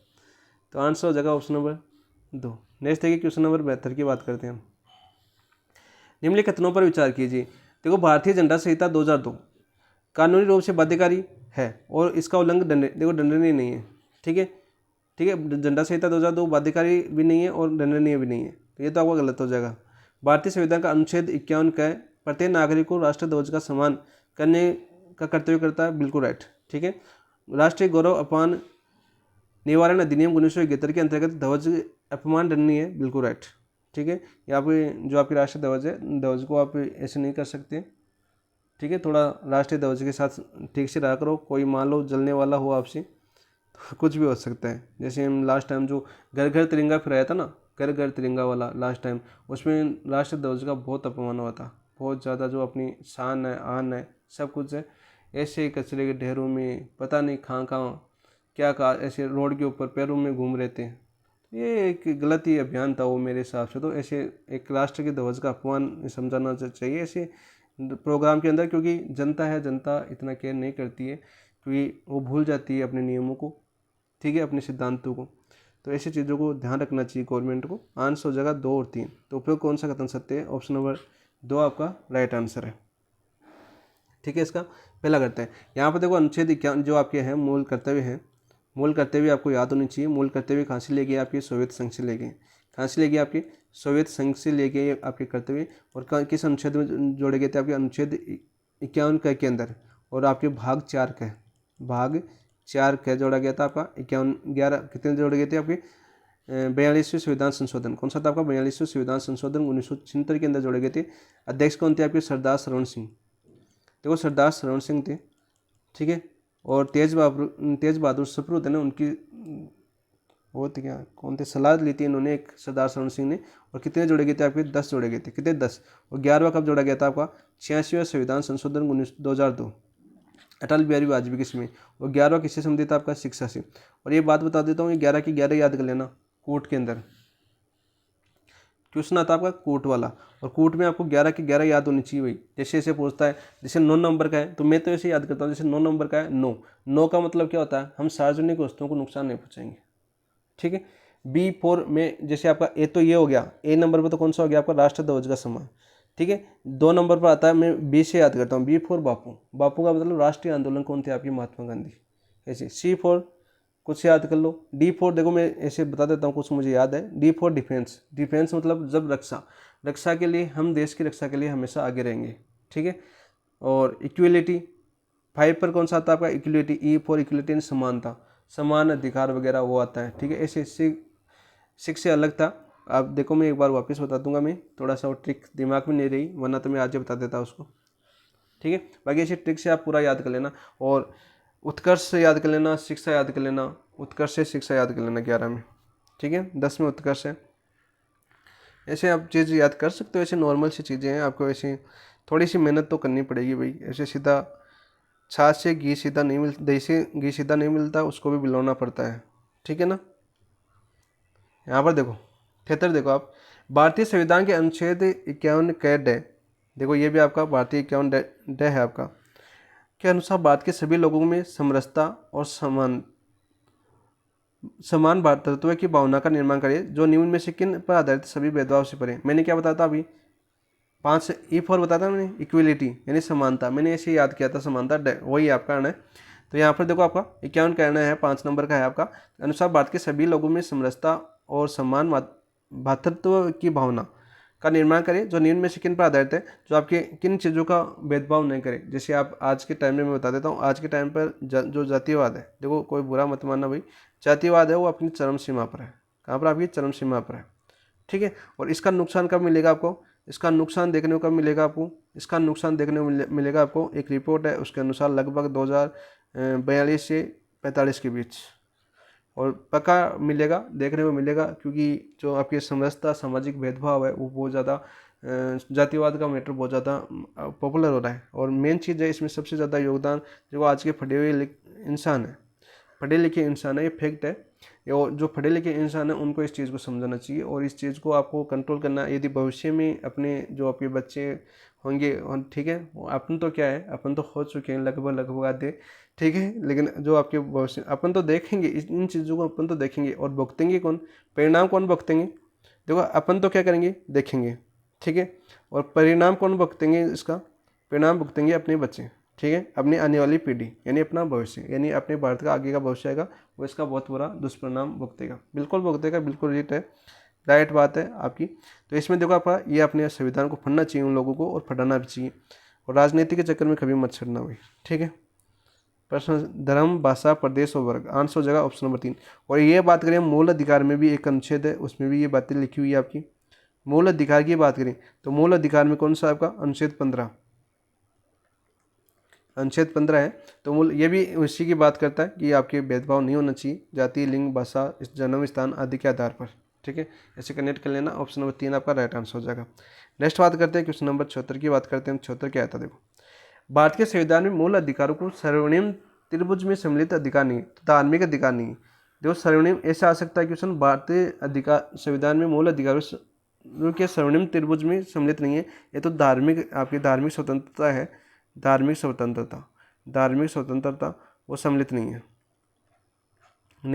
कौन सी है, 25 से 28 से धार्मिक स्वतंत्रता। आपकी मूल अधिकार की बात करें, मूल अधिकार की बात करें तो यहाँ पर देखो समानता का अधिकार 14 बिल्कुल राइट है, ये तो है। वाक एवं अभिव्यक्ति की स्वतंत्रता का अधिकार, ये आपके अनुच्छेद 19 से संबंधित है, वाक एवं अभिव्यक्ति 19 के अंदर बिल्कुल राइट। प्राण एवं देवता स्वतंत्रता का अधिकार, ये भी आपकी स्वतंत्रता के अधिकार में, स्वतंत्रता का अधिकार कितने आपके 6, उनमें आपका ये है 21वां, ये भी है आपका। इसमें आपका जो प्राण देवता, आपका जो संजय गांधी, मेनका गांधीवाद याद करना है आपका, कौन सा आपका, मेनका गांधीवाद वाला, ठीक है, वाद भी पूछा जा सकता है। अंतःकरण की स्वतंत्रता यानी आपका अनुच्छेद 25 के अंदर है। धार्मिक स्वतंत्रता यानी धर्म परिवर्तन किसके अंदर कर सकता है, आपका अनुच्छेद 25 के तहत कर सकता है। यानी कोई हिंदू मुस्लिम बन सकता है, मुस्लिम हिंदू बन सकता है, कोई हिंदू ईसाई बन सकता है, बौद्ध धर्म का धारण कर सकता है। वो किस अनुच्छेद के तहत कर सकता है, आपके अनुच्छेद 25 के तहत, उसको कोई रोक नहीं सकता। ठीक है, उसमें कोई पाबंदी नहीं है, वो अपनी इच्छा से कोई भी धर्म धारण कर सकता है। ये आपके संविधान में आपको बाकायदा एक हक दिया गया है। तो आंसर हो जाएगा इसका ऑप्शन नंबर 4, जो आपकी स्वर्णिम त्रिभुज में शामिल नहीं है। नेक्स्ट देखो, बात करते हैं क्वेश्चन नंबर 75। भारतीय संविधान के अनुच्छेद 26 के अनुसार लोक व्यवस्था, सदाचार और स्वास्थ्य के अधीन रहते हुए प्रत्येक धार्मिक संप्रदाय को निम्नलिखित में से कौन सा अधिकार प्राप्त नहीं है। कौन सा अधिकार प्राप्त नहीं है 75 में, ये पूछा है हमें। तो देखो, धार्मिक और पूर्त प्रयोजनों के लिए संस्थाओं की स्थापना और पोषण करना बिल्कुल कर सकता है। ठीक है, कोई भी धर्म है, आपकी धार्मिक स्वतंत्रता का क्वेश्चन है, कोई भी आपके पूर्व प्रयोजन संस्थाओं की स्थापना कर सकता है, यानी प्रचार कर सकता है। जैसे आपकी गुरुकुल होते हैं अपने हिंदू धर्म में, वहीं आपके जैसे मस्जिद क्या बोलते हैं उसको पता नहीं, आपके मुसलमानों में बोलते हैं नहीं, और जैसे सिख में गुरुद्वारा होता है। ठीक है, मस्जिदों में जो शिक्षा दी जाती है उसको क्या बोलते हैं, आप बता देना कमेंट में। जंगम और स्थावर संपत्ति का अर्जन और समावित्व, तो ये भी है, जंगम स्थावर या संपत्ति के अर्जन का समावित्व है। देखो, इसमें आपको आप चर्चा का कैसे बन सकते हो आप, जो अभी कौन सा था ये बोर्ड था ना, वक्फ बोर्ड, वो आपका क्या था, आपका ये स्थावर संपत्ति से अर्जन का समावित्व का तो था आपका, वक्फ बोर्ड इससे संबंधित था आपका। ठीक है, यानी ये आपकी किसकी ज़मीन है, आपकी वक्त की ज़मीन है, यानी आपकी यहाँ पर अपने लोग वो करते हैं, नमाज वगैरह पढ़ते हैं, वो इसका है उल्लेख। ठीक है, स्वामित्व हो जाता था उसमें। अपने धर्म विषय से कार्यों का प्रबंधन करें, बिल्कुल राइट, अपने धर्म विषय का प्रबंधन कार्य कर सकता है। जैसे आपके वागेश्वर धाम का ले सकते हैं, जैसे प्रचार करते हैं ना आपकी अपने धर्म का, हिंदू धर्म वाले हिंदू धर्म का प्रचार करते हैं, वैसे मुस्लिम धर्म वाले मुस्लिम का करते हैं, ईसाई वाले ईसाई धर्म का करते हैं, वो बिल्कुल राइट है आपका। ये भी आपका अनुच्छेद 26 में उनको अधिकार दिया गया है, आप अपने धर्म का प्रचार कर सकते हो, प्रसार कर सकते हो, कैसे भी कर सकते हो। ठीक है, धार्मिक संस्थाओं के प्रयोग गैर धार्मिक कार्यों में करने का अधिकार, देखो गैर धार्मिक कार्य नहीं कर सकते। ठीक है, ये आपका प्रतिबंध है, बाकी देखो आप समझते हो। ऑप्शन नंबर 4 आपका यहाँ पर यह आ जाएगा, अधिकार प्राप्त नहीं है। ठीक है, नेक्स्ट बात करते हैं क्वेश्चन नंबर 76 की।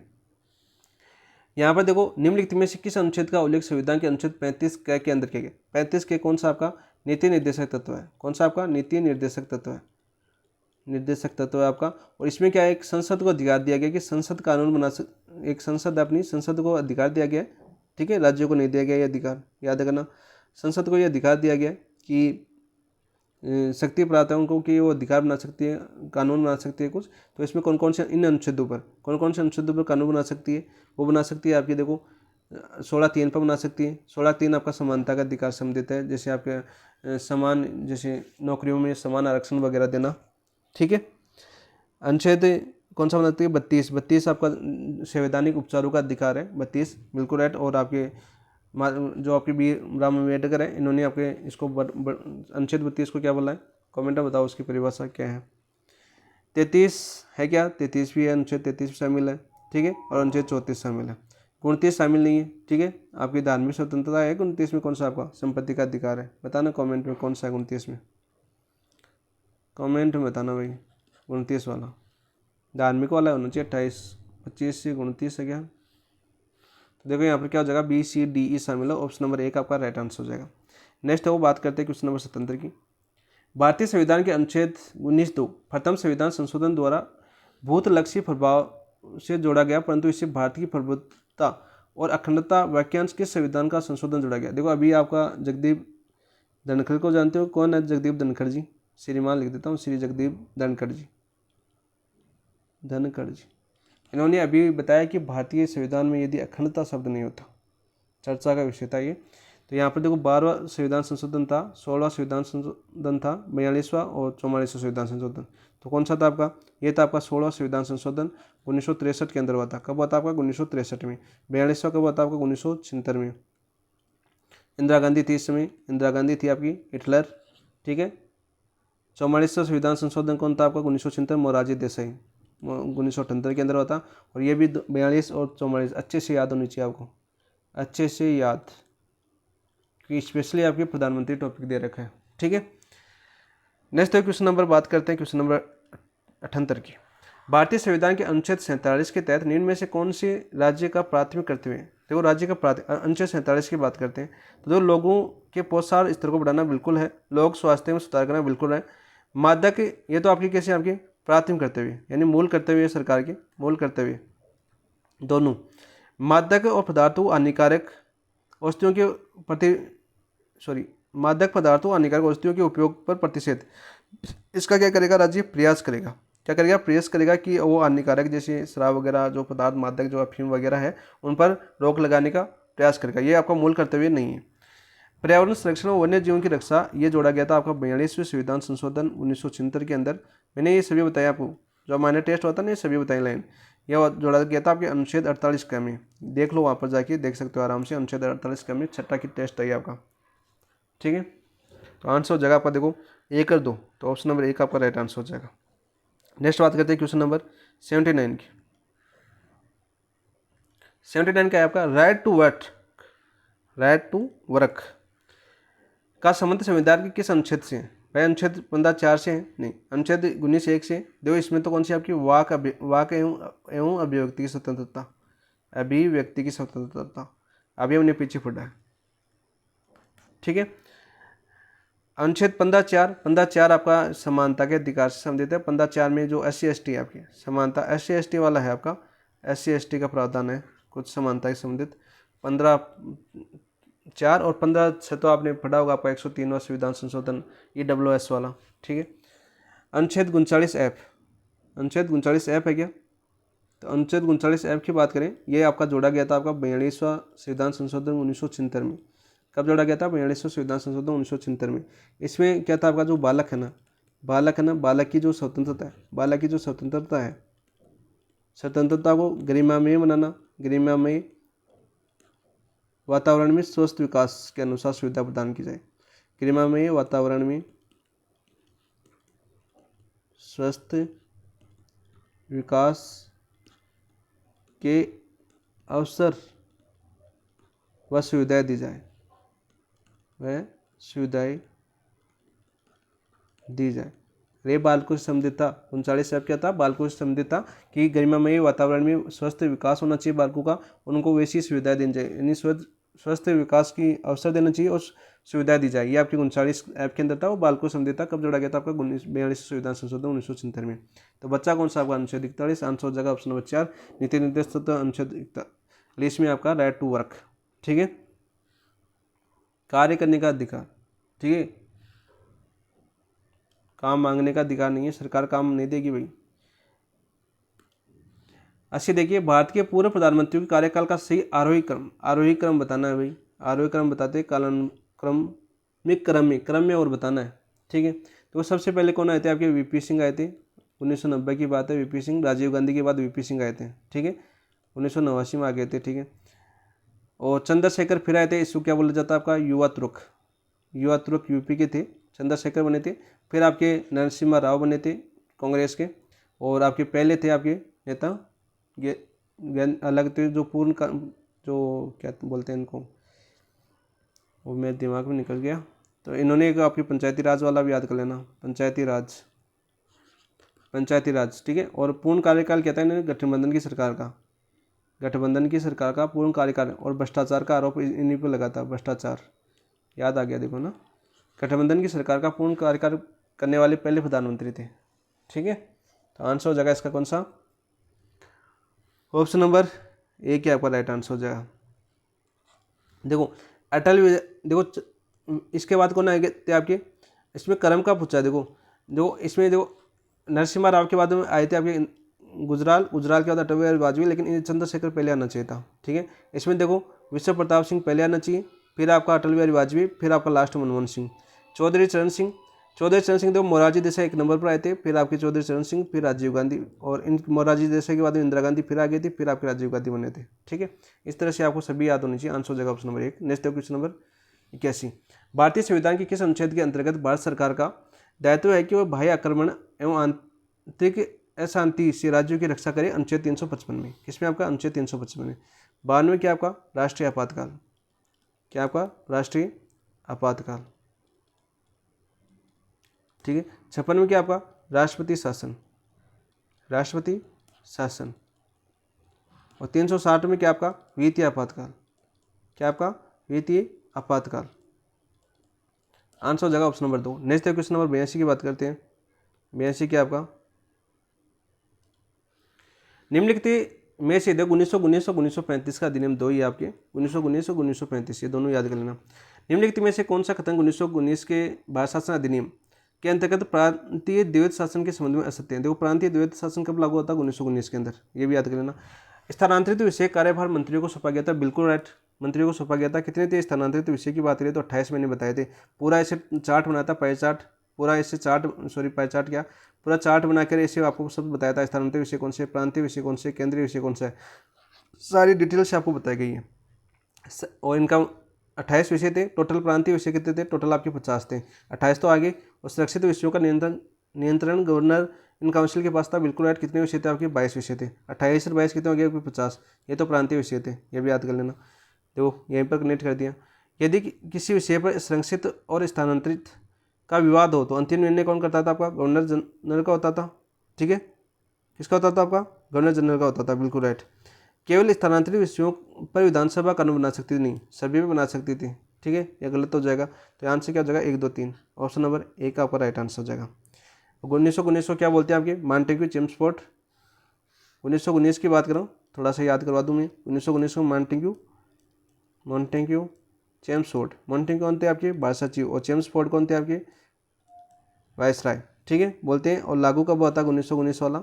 और ये जुलाई, देखो जुलाई 1918 ये कोर्ट आ चुका है, मैंने बताया भी था उस टाइम। जुलाई 1918 में ये रिपोर्ट आई थी, कौन सी आपकी, मॉन्टेग्यू चेम्सफोर्ड रिपोर्ट। कब आई थी, 1918 में। और लागू हुआ था 1919 में, 23 दिसंबर 1919 को। चीज़ें आपको याद होनी चाहिए।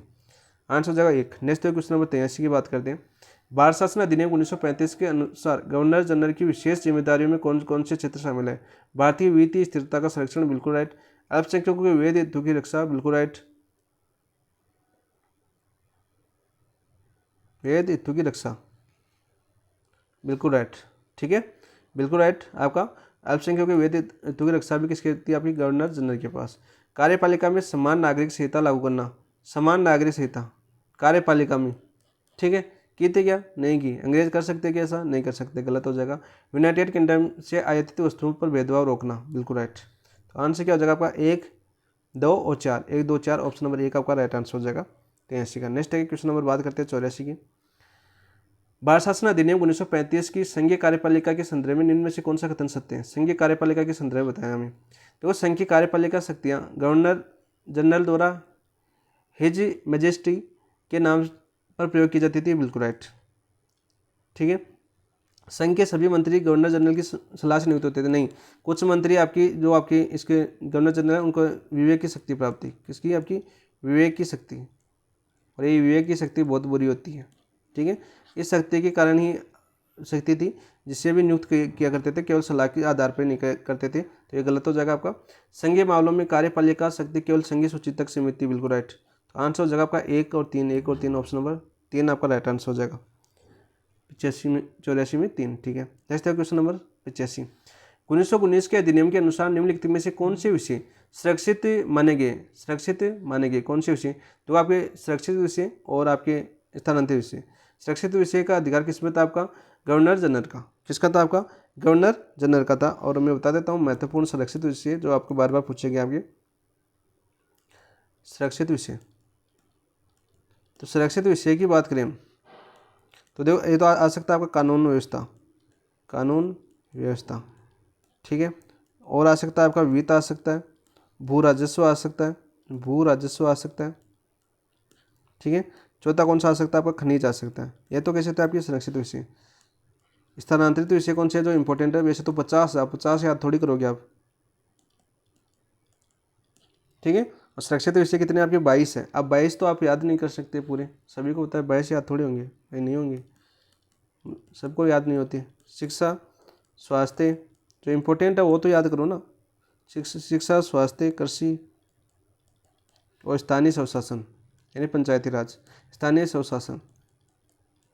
ये चीज़ें जो बार बार आपकी एग्जाम पूछी गई है जो इम्पोर्टेंट है वो तो बता दिए, बाकी देखो आरपीसी कुछ भी पूछ सकती है, पूरे विषय किसी को भी याद नहीं होंगे भाई, कभी भी याद नहीं होंगे। यदि विषयों में से क्वेश्चन आता है कोर्ट से तो आप 50 विषय ये याद करोगे, 48 विषय केंद्रीय विषय याद करोगे, तो ऐसे थोड़ी होता है फिर, है ना। तो सभी को पता है। तो देखो ये क्वेश्चन बार बार रिपीट हुआ है, आंसर हो जाएगा ऑप्शन नंबर 1।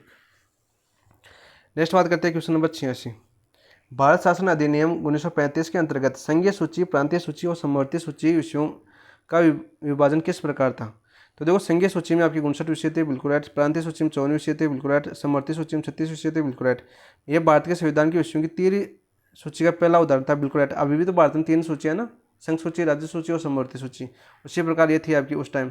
चारों आंसर हो जाएंगे ऑप्शन नंबर 4। नेक्स्ट बात करते हैं क्वेश्चन नंबर 87 की। निम्न में से असंगत का चयन कीजिए। तो वो संविधान सभा की समितियां दे रखी है और समिति के अध्यक्ष। देखो संघ की शक्ति समिति जवाहरलाल नेहरू, बिल्कुल राइट। प्रांतीय संविधान समिति सरदार पटेल, बिल्कुल राइट। प्रारूप समिति जवाहरलाल नेहरू, नहीं, गलत। देखो प्रारूप समिति अच्छे से याद कर लेना, वहाँ पर भी बताया था मैंने अच्छे से। प्रारूप समिति कौन थी आपके, बाबा साहेब। कौन थे आपके, बाबा साहेब। यानी बाबा साहेब का मतलब जानते हो आपके, BR अम्बेडकर, BR अम्बेडकर, ठीक है। और प्रारूप समिति के अध्यक्ष थे। कुल सदस्य मैंने 7 बताए थे, 7 के नाम बताए थे आराम से। मैंने ये बताया था कि यहाँ पर पूछा जाता है कौन सा सदस्य प्रारूप समिति में नहीं है। और इम्पोर्टेंट क्यों है आपके, क्योंकि आपके भीमराव अम्बेडकर स्पेशल टॉपिक दे रखा है। पर्सनली टॉपिक कौन सा दे रखा है आपका, BR अम्बेडकर टॉपिक दे रखा है सेकंड ग्रेड के अंदर। तो इंपॉर्टेंट इसलिए भी इंपॉर्टेंट है। वही बात करिए प्रारूप समिति की, बात करता हूँ यहाँ पर। प्रारूप समिति की हम बात करें तो प्रारूप समिति का गठन कब बता दो, गठन तो मैं बता देता हूँ, बाकी आप सदस्यों के नाम कमेंट में लिखना, याद है कि नहीं। 29 अगस्त 1947, ठीक है। और इसकी फर्स्ट बैठक कब हुई थी आई, फर्स्ट बैठक हुई थी इसकी 30 अगस्त को। कब हुई थी आपकी, 30 अगस्त को, अगले दिन, ठीक है। फर्स्ट बैठक और गठन तो मैंने बता दिया। 7 सदस्य थे, उसमें एक तो भीमराव अम्बेडकर आ गया, वो तो अध्यक्ष थे, बाकी 6 सदस्यों के नाम बता देना। एक मैंने ये बताया था इसमें कि DP खेतान सिंह की मृत्यु के बाद में आपके आए थे TT कृष्णमाचारी। कौन आए थे, DP खेतान सिंह। शुरू में आपके DP खेतान सिंह आपकी इस समिति के जो प्रारूप समिति उसके सदस्य थे। फिर इनकी क्या हो जाती है, मृत्यु हो जाती है। मृत्यु होने के बाद इनकी जगह पर कौन आते हैं आपके, TT कृष्णमाचारी। ये क्वेश्चन आपका पूछा जा चुका है, याद कर लेना भाई।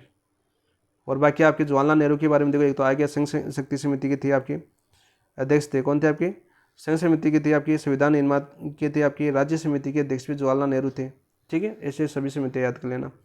नेक्स्ट है वो बात करते हैं क्वेश्चन नंबर 88 की। निम्न में से कौन सी विशेषता या विशेषताएं भारतीय संविधान में शामिल है। देखो संसदीय शासन व्यवस्था शामिल है, बिल्कुल राइट, ठीक है। लोक कल्याणकारी राज्य की स्थापना का आदर्श भी शामिल है। विश्व शांति का समर्थक है भारत, बिल्कुल समर्थक है। एकात्मक संघात्मक तत्वों का मिश्रण है, बिल्कुल राइट। जैसे एकात्मक आप एकल नागरिकता, एकल न्यायपालिका। संघात्मक का मतलब केंद्र के साथ साथ राज्यों का प्रावधान, ठीक है। आंसर हो जाएगा 1, 2, 3, 4, ऑप्शन नंबर 4। बात करते हैं क्वेश्चन नंबर 89। इनमें से किसने डॉक्टर भीमराव अम्बेडकर को संविधान सभा में दक्ष पायलट की संज्ञा दी थी। किसने दी थी, KV राव ने, जवाहरलाल नेहरू ने, KM मुंशी ने और डॉक्टर राजेंद्र प्रसाद ने। आंसर हो जाएगा डॉक्टर राजेंद्र प्रसाद। देखो एक तो प्रारूप समिति का एक सदस्य तो ये था KM मुंशी, बाकी 6 आप 5 बता दो, ठीक है। ऑप्शन नंबर 3 हो जाएगा राजेंद्र प्रसाद। और राजेंद्र प्रसाद संविधान समिति में आपके जनता समिति के अध्यक्ष थे। किसके थे आपके, ये तो जनता समिति। जनता समिति के अलावा आपके जो संचालन समिति थी, संचालन समिति के भी कौन थे अध्यक्ष, राजेंद्र प्रसाद थे। आपके भारत के प्रथम राष्ट्रपति कौन थे, राजेंद्र प्रसाद थे, ठीक है। आंसर हो जाएगा option number 3। Next question number 90 की बात करते हैं।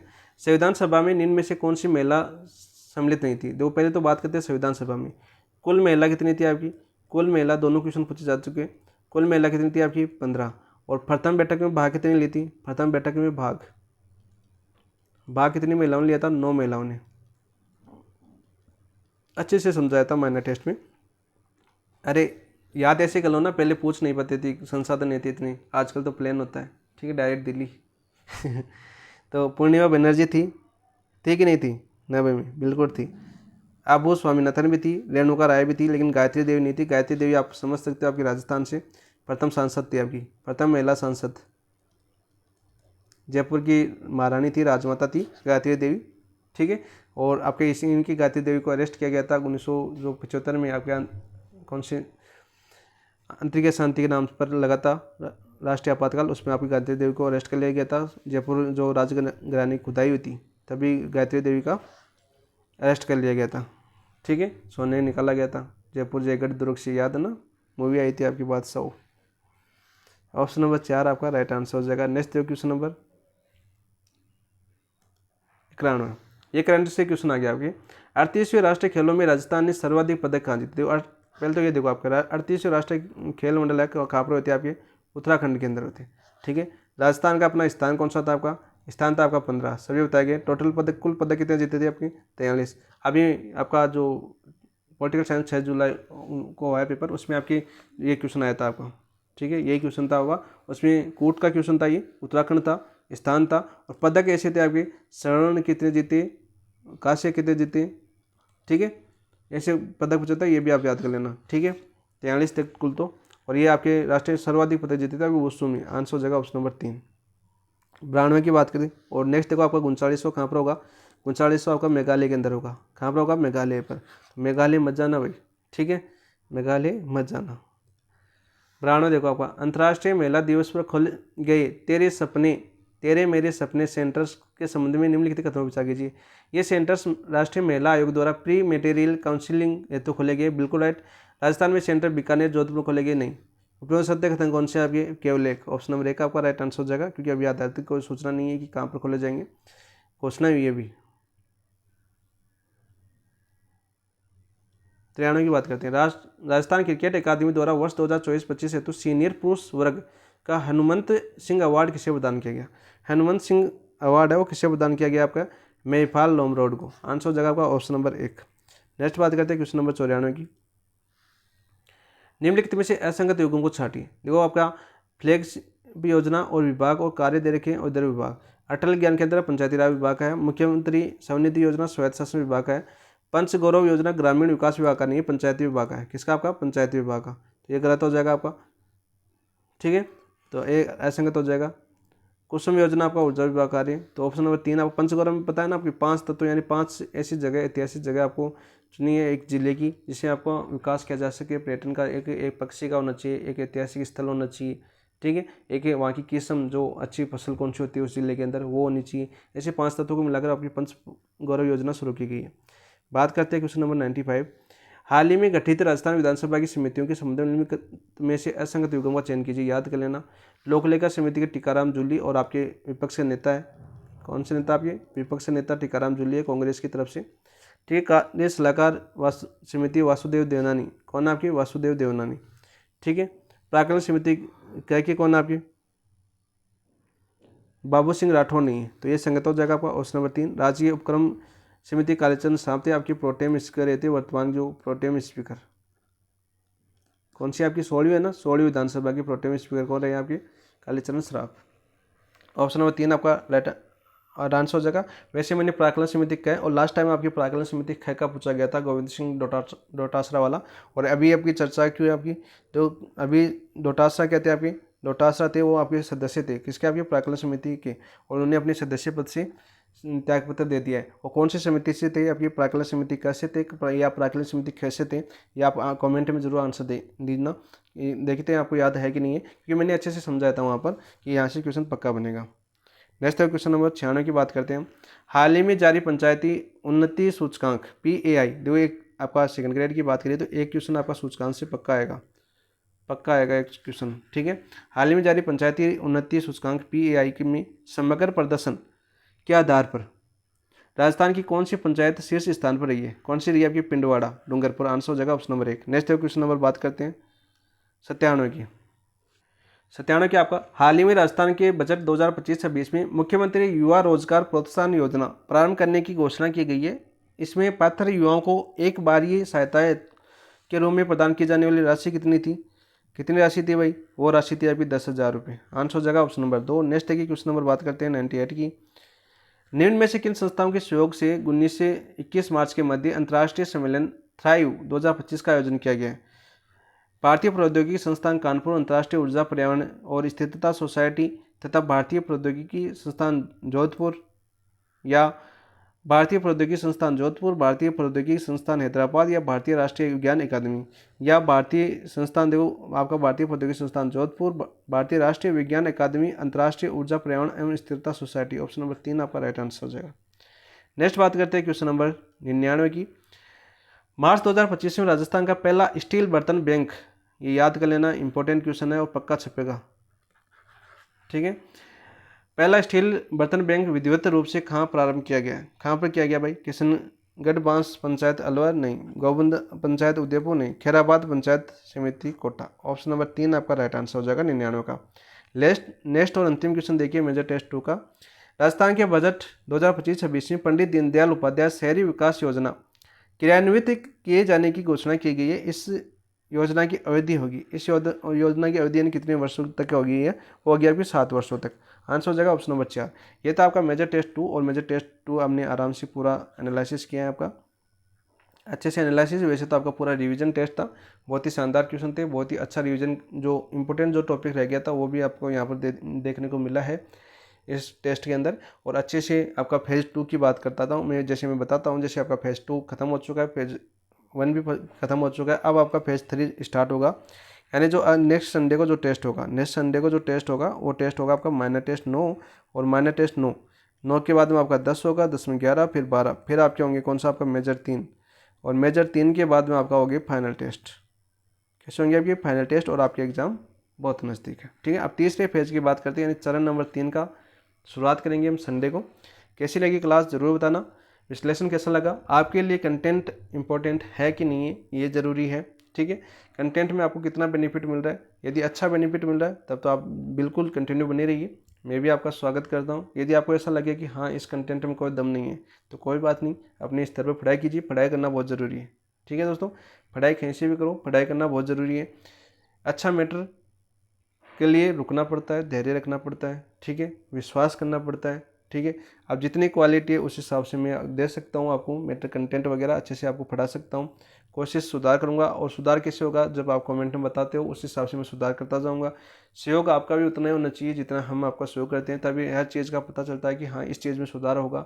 सर इस चीज़ में सुधार करोगे तो आपको बेहतरीन और ज़्यादा बेहतरीन क्लास बनेगी आपकी। तो ऐसे आप कमेंट में बताओगे तो ये आपका कर्तव्य है, ठीक है। बाकी कंटेंट में और क्या सुधार करना है और किस स्तर तक या थोड़ा और डीप लेके जाएंगे, तो थोड़ा और डीप लेके जाऊंगा तो मैं मानता हूँ कि ये क्लास थोड़ी लंबी हो जाती है, फिर आपकी पेपर थोड़ा लंबा हो जाएगा। आप सभी समझदार है इस चीज़ के लिए, और ज़्यादा वो होता है फिर आप और माइंड ज़्यादा थिंकिंग सोचने लग जाते हो। लेकिन मैट्रिक क्वेश्चनों के आधार पर आप अच्छे से याद कर सकते हो। वैसे मैं नाथ पब्लिकेशन की क्वेश्चन भी आपको करवा रहा हूँ।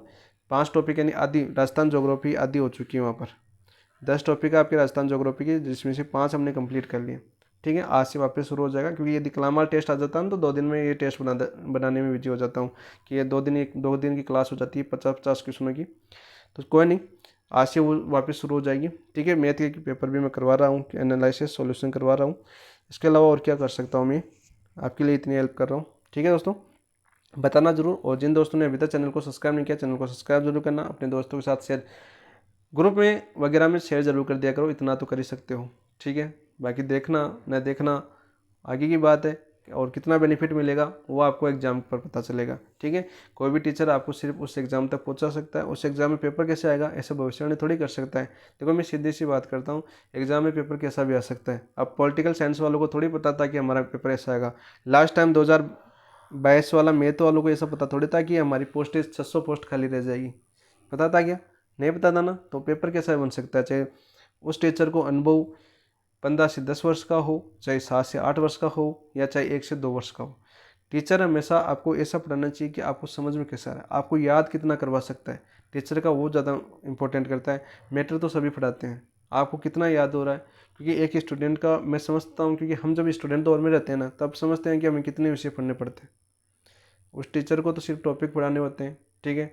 हमें तो पूरा मैटर पढ़ना पड़ता है, हर चीज़ को पता होता है इस चीज़ का। तो थोड़ा सा धैर्य बना के और पढ़ाई जरूर कीजिए। पढ़ाई और टॉपिक, जिस टॉपिक को पढ़ो उसको पहले क्लियर कीजिए, उसके साथ एमसीक्यू प्रैक्टिस जरूर कीजिए।